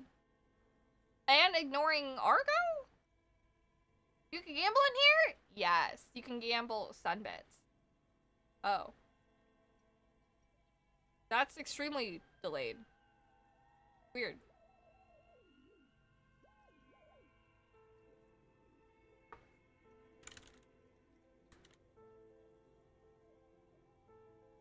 Here's my favorite GIF.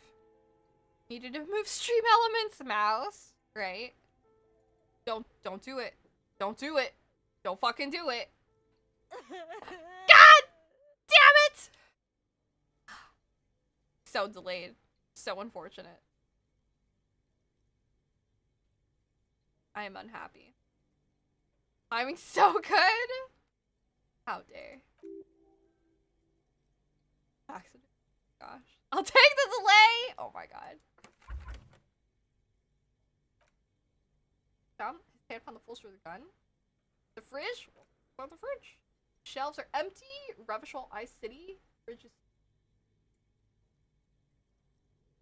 No. No. And the fridge magnets? Okay. Damn, the ice cream wrapper. Cartoon bear. Give some to the professor. You need a bear-shaped fridge in your life? This one looks massive. Clearly the B fridge, it looks big enough for 2 corpses. It's certainly an... That's your choice. But it is capacious. And cold enough, too. The optics on this are awful. We need to be as silent as we can. Visual confirms. Could fit 2 more bodies in the ice bear fridge. I missed it. Did you say you've seen that show? Wait, which show? What show? Shall we go and get the body then? I'll take the head, you take the feet. The stairs won't be easy, but we'll manage. Okay, let's do this. Oh, we're just gonna tell him. The body is heavier than you expected. And stinkier.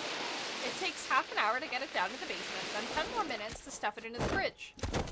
Lieutenant takes a step back to admire your handiwork. Nice. And we leveled up.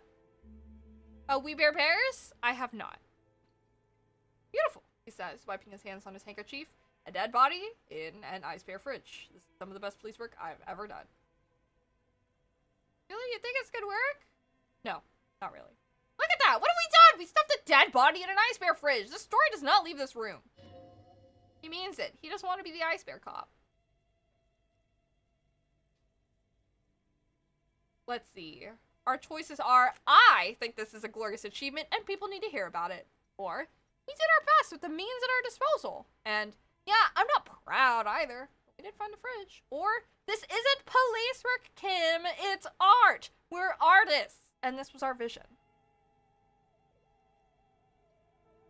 Oh, was this my fucking heart attack? It wasn't bad, very amusing. Shayna lives by that show? Really? Ice Bear was a character in that show. He spoke in 3rd person. Oh, it's the iconic cry. Thanks, thank you. For drastic measures. Thanks, guys. Thanks for clipping my suffering. I really, great thing. Ice Bear was a character in that show. He spoke in 3rd person with a monotone voice. Sounds great.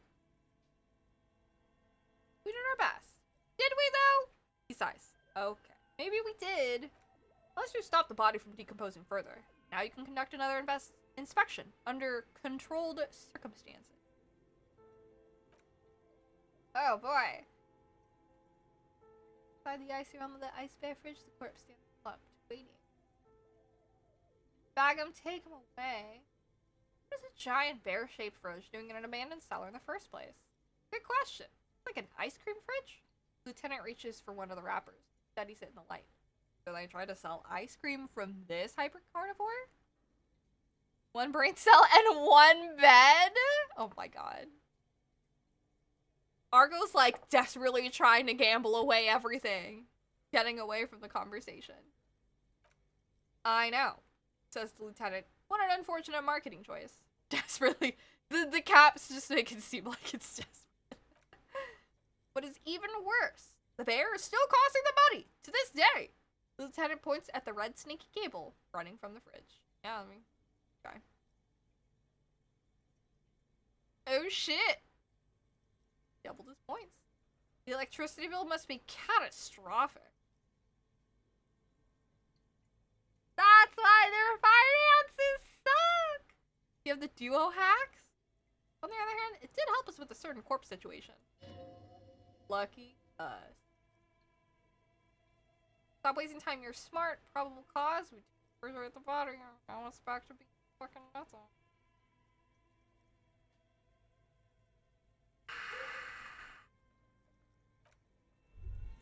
Okay. Is there shit I can't equip to make this shit better for us? This handwritten note? Note is written with a blue pencil on a piece of lined office paper. magnets have left spots on its surface. Does it say anything interesting? The lieutenant leans closer to read the crumpled note over your shoulder. Give this man 14,940 points. This is tangential at best, but the lieutenant's detective is still active. Sometimes scribbled S. I can't believe the offsite copy is still here. The illiterate ginger kid keeps stealing stuff from the studio, so I had to hide it somewhere safe. Is that Kuno? You'll find the filament memory with the offsite copy in the frozen ice cream maker. Take it home ASAP, it's important. I do it myself if I lived in a civilized place with a freezer. Take care, Sully. Blah?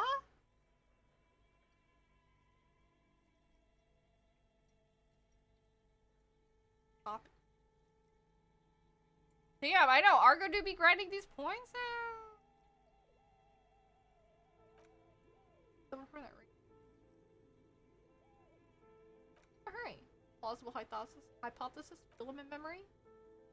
Like a tape. You listen to disco tape? Disco tape of Little Ginger kid? You don't have a single guess? No?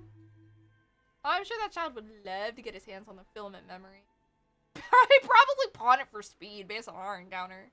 You have any idea where the frozen ice cream maker could be? Guys, I gotta say, I fucking loved Kim. I would kill for Kim. He's great.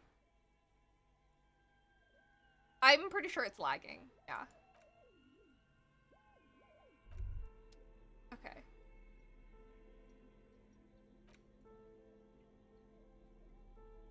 Minus rhetoric. Electrochemistry, physical instrument, visual calculus, drama.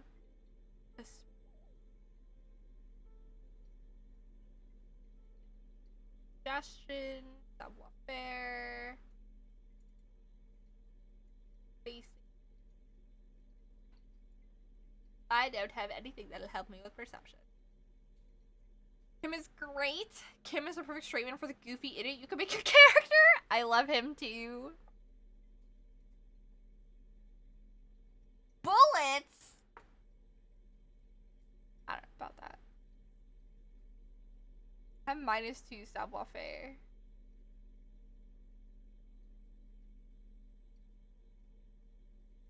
Interest? Oh my god. That's a lot. I guess we'll just fucking fuck it. Oh no! Touch his body. Ugh. Stop wasting time. You're smart. Probable cause.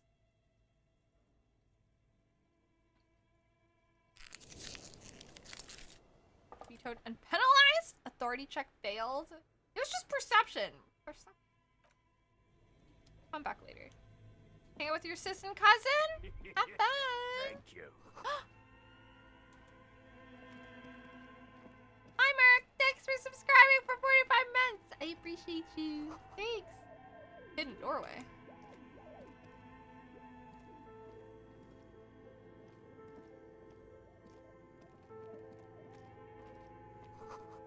Two rusty rifles? Busted guns?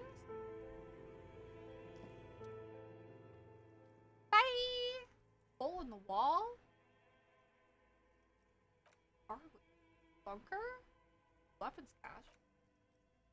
Inside the hole? Yeah, look in the hole. Rusty rifle? Rifles, Kim? Are they sounding good? Most of them are rusty and operable. One catches your eye. Take it? Nice. You know, I was just talking about bullets. Now we got a gun. Been so busy. You doing okay? Is life good? Hopefully life's good. Victor, what happened? You have no sunbits anymore.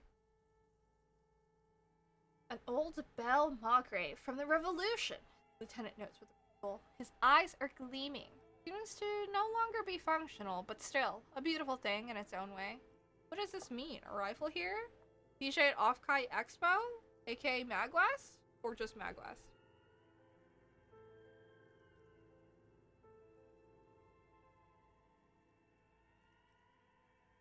Oh, you spent it on one of the DR3 streams? Really? That's awesome. Are they gonna pay you? It's happening this weekend? I hope you have fun. You're amazing and deserve the recognition, so. These are firearms, albeit inoperable, still lying around in Martinez. It's an interesting coincidence, I would say. Might come in useful in the future. Likes this vibe. Nice. Auto is a broken Belmagre from 4-shot bolt action military rifle with a frame.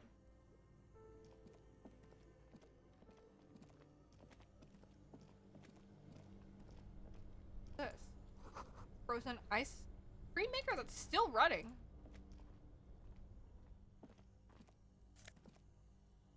There's a fed. Heck yeah. So much money down here. Breaker box. Cables are plugged into the breaker box. The red one leads to the ice fridge, and the black one to the ice cream maker. Black one. Why did you do that? Black. It's not like the red one because it's black, the color of immeasurable cosmos. I don't know why I unplugged it. I do things without any reason. It's black. Lieutenant raises his brows but doesn't say anything. Can I open you now? This orange machine is dead still. It has a hand-cranked ice cream churner and an electric freezer. The ice around it slowly melting. Try to crack open the lid. Slip your fingers on the frozen lid, but the ice is too cold for you to get good grip. A pry bar. Okay. Ice cream crank? Okay. Ba-da-ba-doo-da-doo.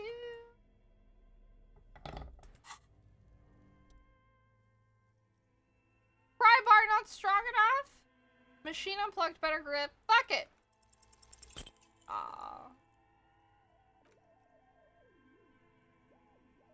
Yeah, well, that's a good pry bar. I'm not criticizing it, but this ice cream maker is frozen shut. It takes an advanced to get it open.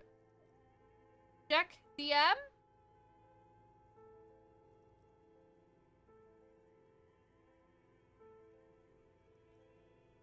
Refunding your points. Let's run it back when it's working properly. Thank you for double checking these things.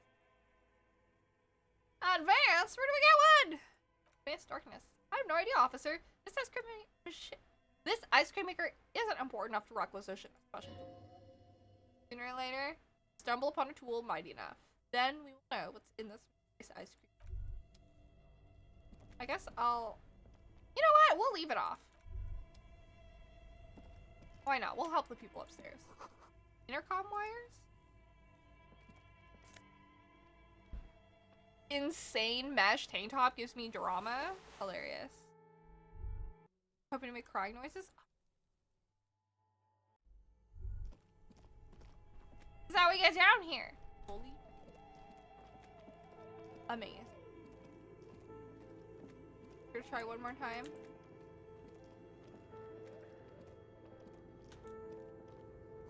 The wall collapsed. Inaccessible. Central furnace! A thick layer of coal dust covers the furnace, coloring it pitch black. Looks like this furnace has a face, and it's a face of agony. Jim, what is this thing? Is it a furnace? Looks like it. Looks like an old central furnace used to heat the building. It's connected to the chimney. He opens the door and gingerly peeks inside. No one's used it in ages. No sign of any recent fires. Only dead rats. Look inside. It's dark and grimy here. In the darkness, you can hear chatter. Coming from above. A voice, or several voices, talking to me. Near the smoke chamber upstairs. What are you doing? The lieutenant asks when you climb halfway inside the furnace. I'm not sure, Kim, but I think I can hear someone talking upstairs. Wait, really? He looks up at the ceiling. Maybe it's coming from behind those safety curtains we saw upstairs. I could yell hello? Look, oh, smear my hands with coal? Why? Yell. Damn it. Must draw your strength and yell. Your dehydrated, hungover throat can produce little more than a dry croak. 3 moments is fired? A lifetime of smoking and drinking. Do that to you. Great. The chatter from the chimney continues on as before. You seem to have made no impression on whatever's up there. Then again, maybe it's worth actually trying something up there? You should let your voice rest, officer. Try again later. What happens if I smear your hands with coal? Your hands look ancient. Feel the spirit of Ramut Karzai, ancient hero of Grod, pulsing through you. All that's left is to cover your face in war paint? Hajmat Karzai smear your cheeks black with coal? Sure. 3 dangerous stripes appear under your cheeks, telling stories of your wild soul. What? What are you doing? Nothing! Sorry, that was stupid. Yes, yes it was! Kim puts up with so much shit from me. I'm sorry, Kim. Like, what the fuck? All the time. Like, what are you doing and why are you doing it?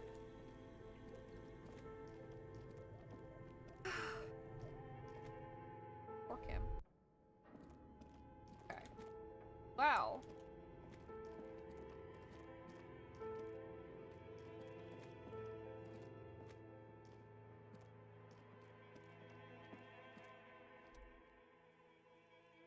Walking it directly above. Hello, I yelled, but it didn't work.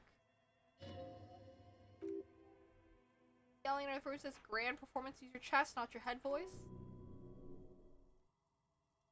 Perhaps it's not a bad try. Try it again. It. Huh. Someone live here? Huh. Argo, why would Argo do?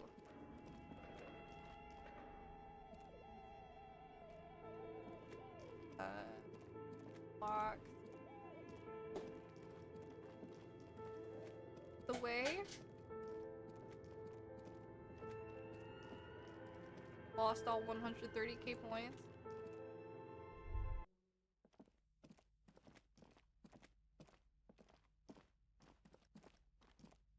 The way. You're alive and well. Don't keep me waiting now. What's in there? Just looking for that In that expression. dark sarcophagus. The dark sarcophagus. Pause dramatically. Yes, yes. How was it? Tell her how ghastly it was. No, it's what she wants to hear. The charnel house of failed business enterprises. Life energy from the store. Honestly, a dump. I'm in no position to give out personal opinions. I knew it. Oh, such horrors that have been thrust upon us. Shakes her head. But what else did you find? Did anything survive? No, of course not. Have you located the entity? I don't have anything of substance to tell until you found that entity.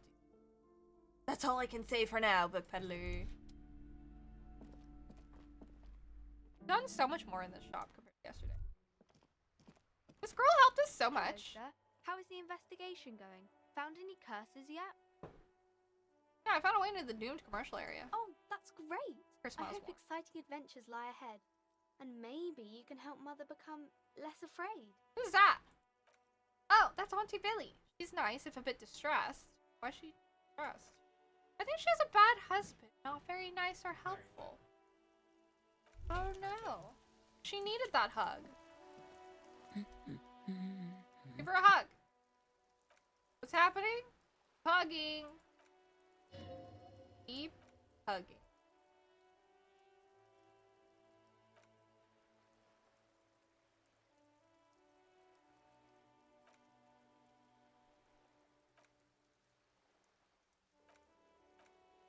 Don't come back here, but I need to remember.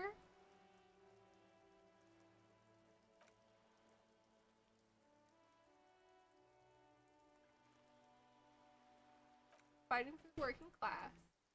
Hugging me back. Cool, cool, cool.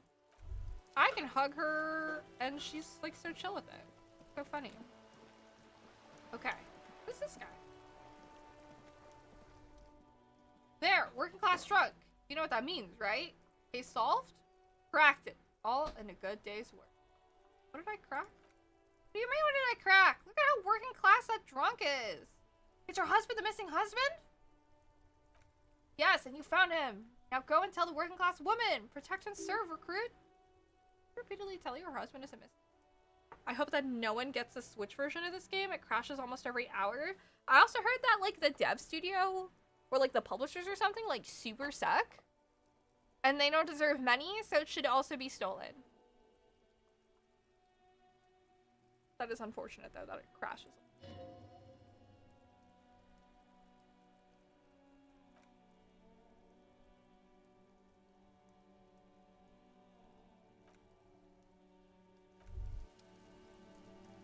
You don't know me, no one knows me? For this game? No love for the Switch? The Switch is also a fairly weak console. Protect and serve, I found your husband.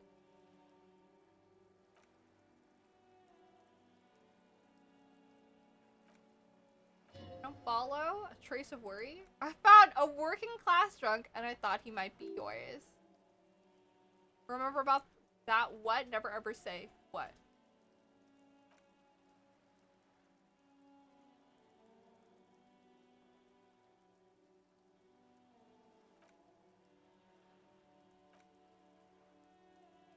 Oh no! She's worried now.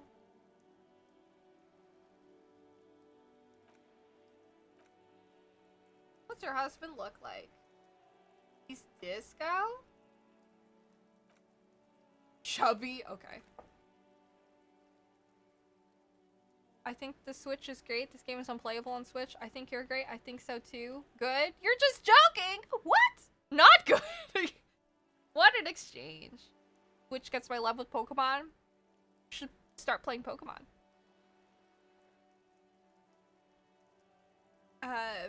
Y'all are great. That's such a funny exchange. But Argo. Dark brown leather jacket with bright blue inner lining. Lining's hand sewn. I made it myself. It's his cool jacket.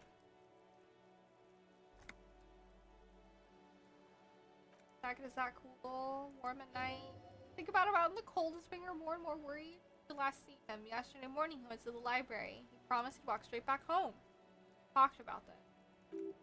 36 hours? This is a missing persons case. Are going to look for him? She generally wants to now. Yes. Him. Or he will too. When he does, would you let Precinct 57 Kim Kitsuragi know? Give a flip of paper.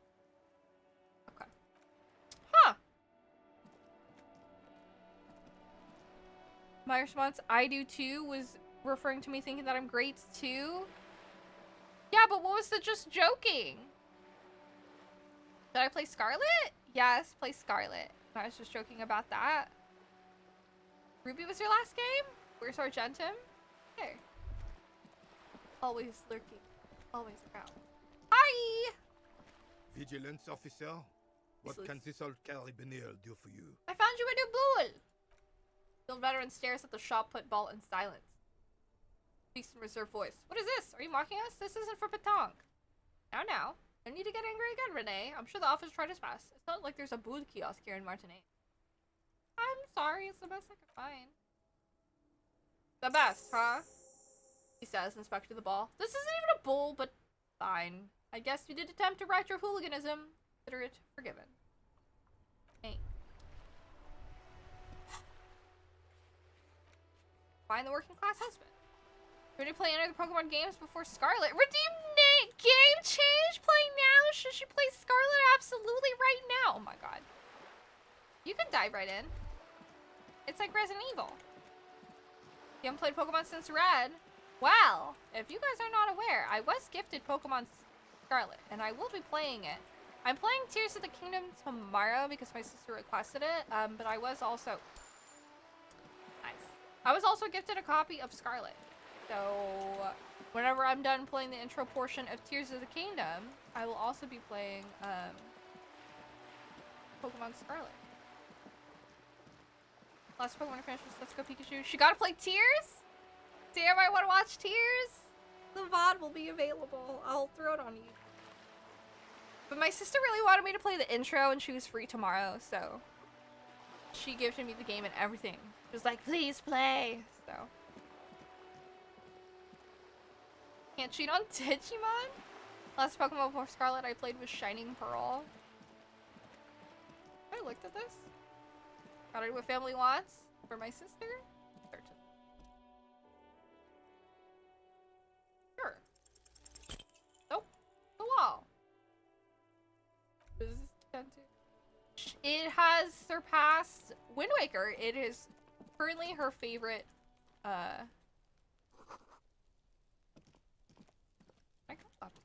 It's currently her favorite Zelda game. She bought me the game. She loves it.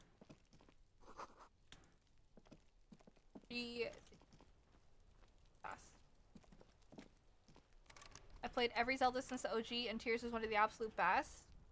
I've played nearly every single one, minus Tears. I did not play the OGs all the way through, but I've touched all of mainline Zelda. And some spin-offs. Not all, but a lot of them. We're in for a ride. When I was in the hospital, my parents thought about getting me a DS, but they didn't. I would have liked to play Pokemon games. What? Plus one suggestion. Sorry for your loss, virtual hugs. Knock. Knock again. Stop banging on the door. I'm not letting any more strangers inside. Who am I speaking to? Doesn't matter who I am. The police. The police? Everyone knows the police don't come round here. The hallway echoes with her cackle. I'm not joking. No. I already told you. I won't be responsible for any more strangers getting into the building. Go check the backyard door. Oh, backyard door. Okay. Really question where that sound was coming from. The banging? Is Joyce still here? You're back. Good. What can I help you with? About Wild Pines? They do logistics frights? Okay. It just tells me a lot of lore.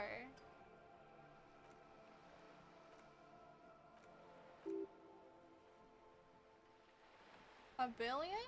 Wow. So much lore.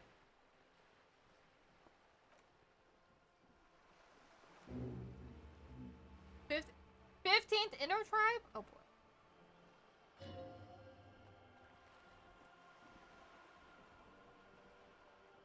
Right? Okay. 2.2 meter racist behemoth.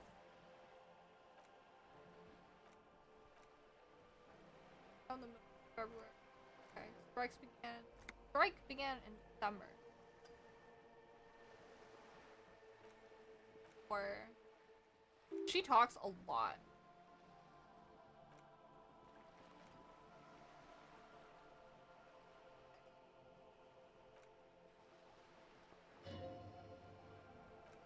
And worker, remember the board. Someone outside the door. Oh, the voice? Oh, yeah. Old lady.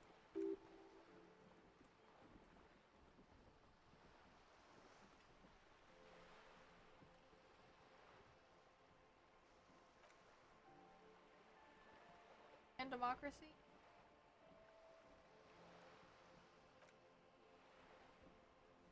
Serve each? Oh my god. Ew. Now people care about the lynching of Oya at the gate. Oh, call me manana.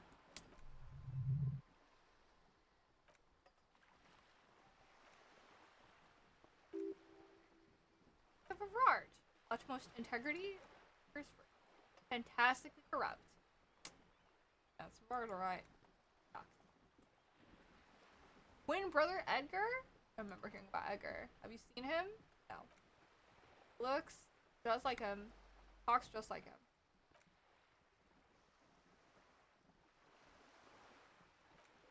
Self-destruction. For lurking. That face though? Which face? Whose face?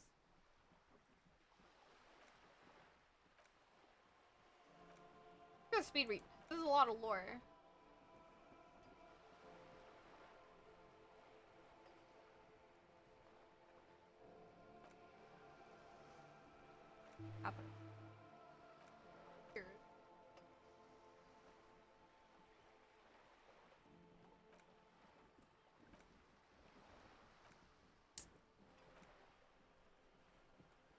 Talk to our park player. How did you like him?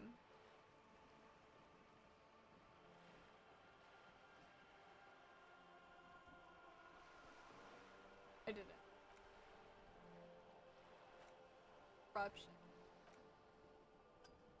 The RCM does not pick sides. Yeah. Corrupt worm. Discussing something. Curious. Gossiping. Your disgusting tie agrees completely. Let's gossip.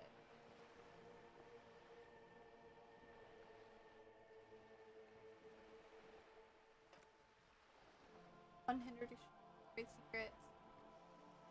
Gossip between friends. I don't remember you logging at. Anything is anything, Harry! I love that we know our name now. The mask or something covering her mouth?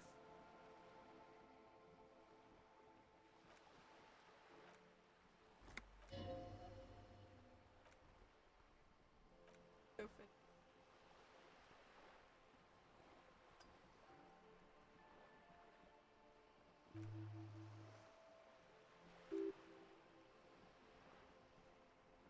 I forgot. I lost track of time. My door was actually knocked on. Our food. I am so engrossed in this game right now. Forced is helps.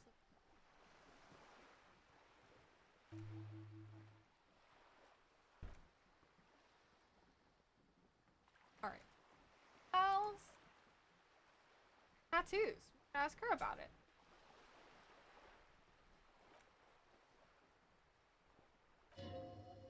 She wants to answer the question. Protocol keeps her from it. Trafficking? Meth and dextroamphetamine, GPL, various synthetic psychedelics. Want to investigate? Hand off some motor lorries at the roundabout.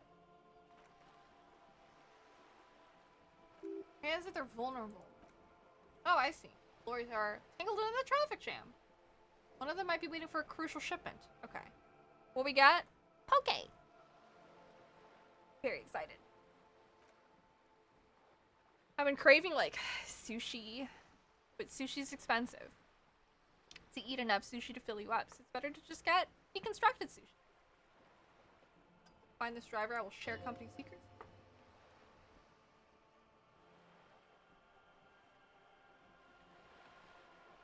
No coincidence with lorries? Ah. Limited time. One mister. I had to call the East Motor Track and beg them to open the drawbit. Drove in on my motor. Made them trapped here. Drivers was present. Might be connected. Pretty. Sure. From the drivers, why not? At least 3? Okay.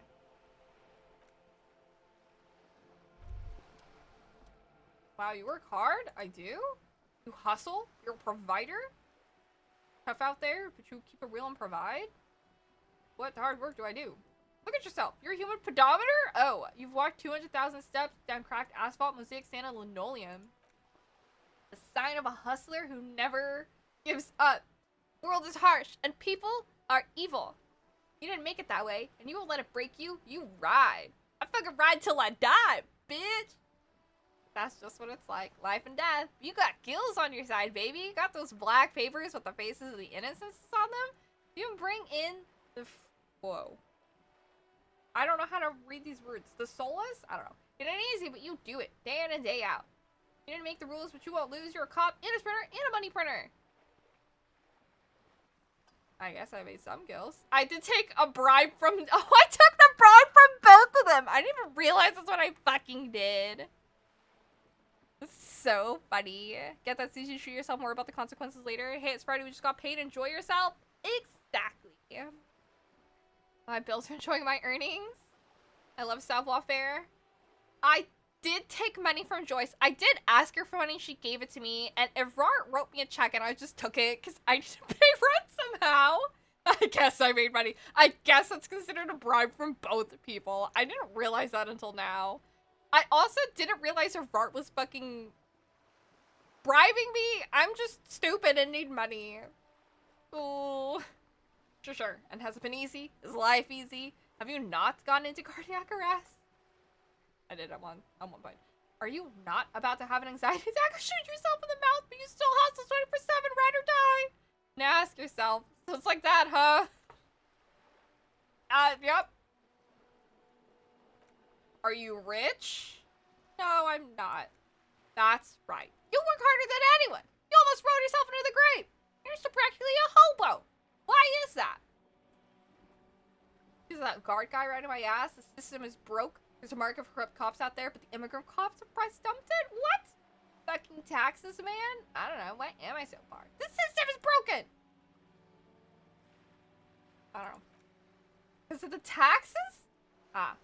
G-Man's got his jam-covered sticky fingers in your pocket, stealing from you every time you buy, sell, walk, talk, fart, so much as sneeze. Fucking taxes? I mean...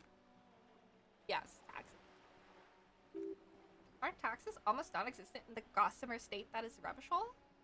I thought there were no taxes. You and I both. But they got those indirect modes of taxation. Sales tax, excise, duty, extraction tax, this tax that doesn't even have a name, plus there's the stuff people in other countries pay for. That makes them ask for more money from you here. The Gossamer State's a myth. In total, the coalition government is taking 98% of all your money. No fucking way. I guess I'm a free market fundamentalist now. Sure. Indirect modes of taxation. Here you go, hustler. Fight the righteous fight. Free the people. Keep it real. Keep it street. Keep foaming at the mouth furiously on the taxation. LMAO, welcome. Is that a good one to internalize? I should... I mean, I'll equip that. I'll unequip it. There he is. You opted for that one on your first playthrough? It seems like a fun one. I love having... Okay, is this any useful? A learning cap for endurance. Endurance?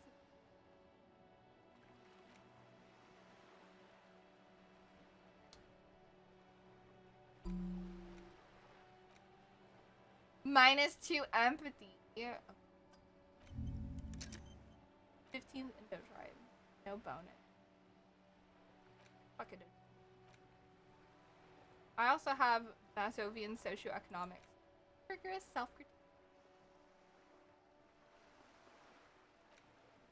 Function.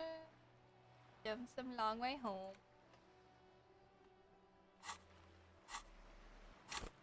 Good. Okay. So close to leveling up. Save my game.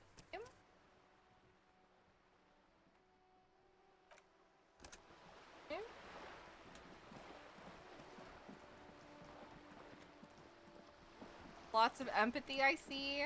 Yeah. Thank you for lurking! I try to build myself kind of close to how I perceive myself. It's not very helpful.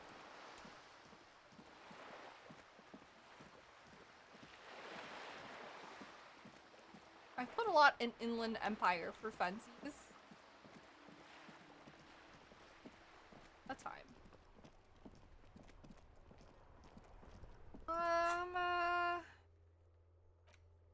Map? Possible, formidable, challenging, legendary, possible. Look at all that. Gotta run? Alright. Thank you so much for hanging out, Argo. I appreciate it.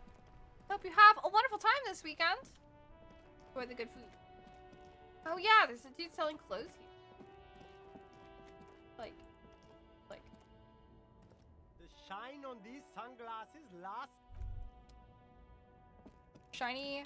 If I shiny hunt a starter Pokemon for you, will you use it in your playthrough? Sure. Why not? If you want to.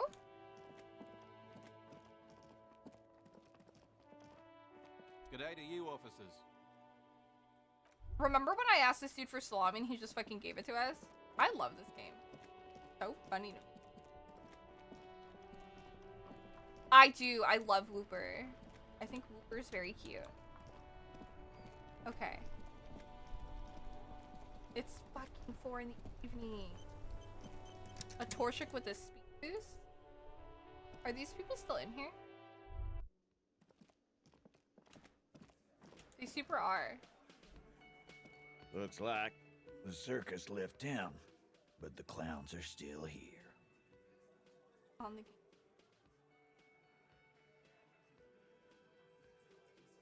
just 8th hardy, but weak when we first met.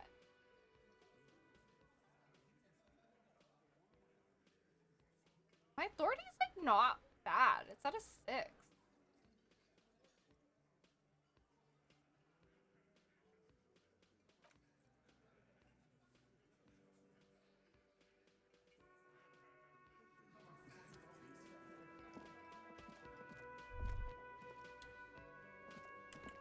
All right. Oh well. It is 9, and I do have food waiting. Save and reload. You're done with an 8% success. Are you telling me to save scum? Maybe next time we'll see about save scumming. Cause I'll save right here, and then next time we play, we can try it. Offline. Raid? Sure. You have someone to recommend? Always save scum. Who are you people?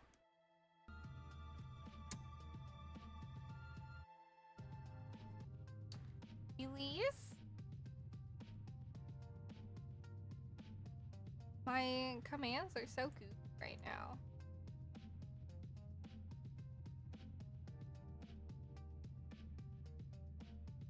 You're fired again? Womp womp.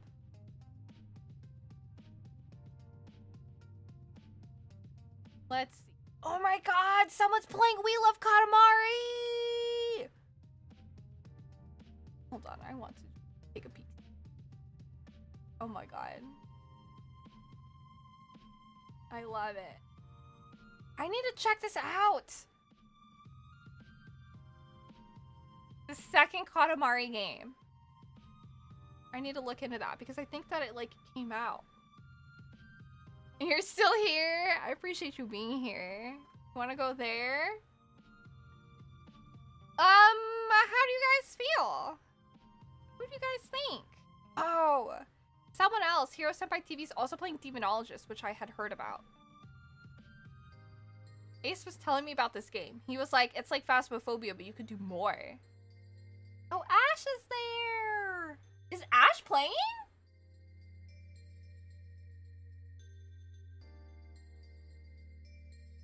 I don't know if she's actually playing. She's in this other stream? A friend. Okay.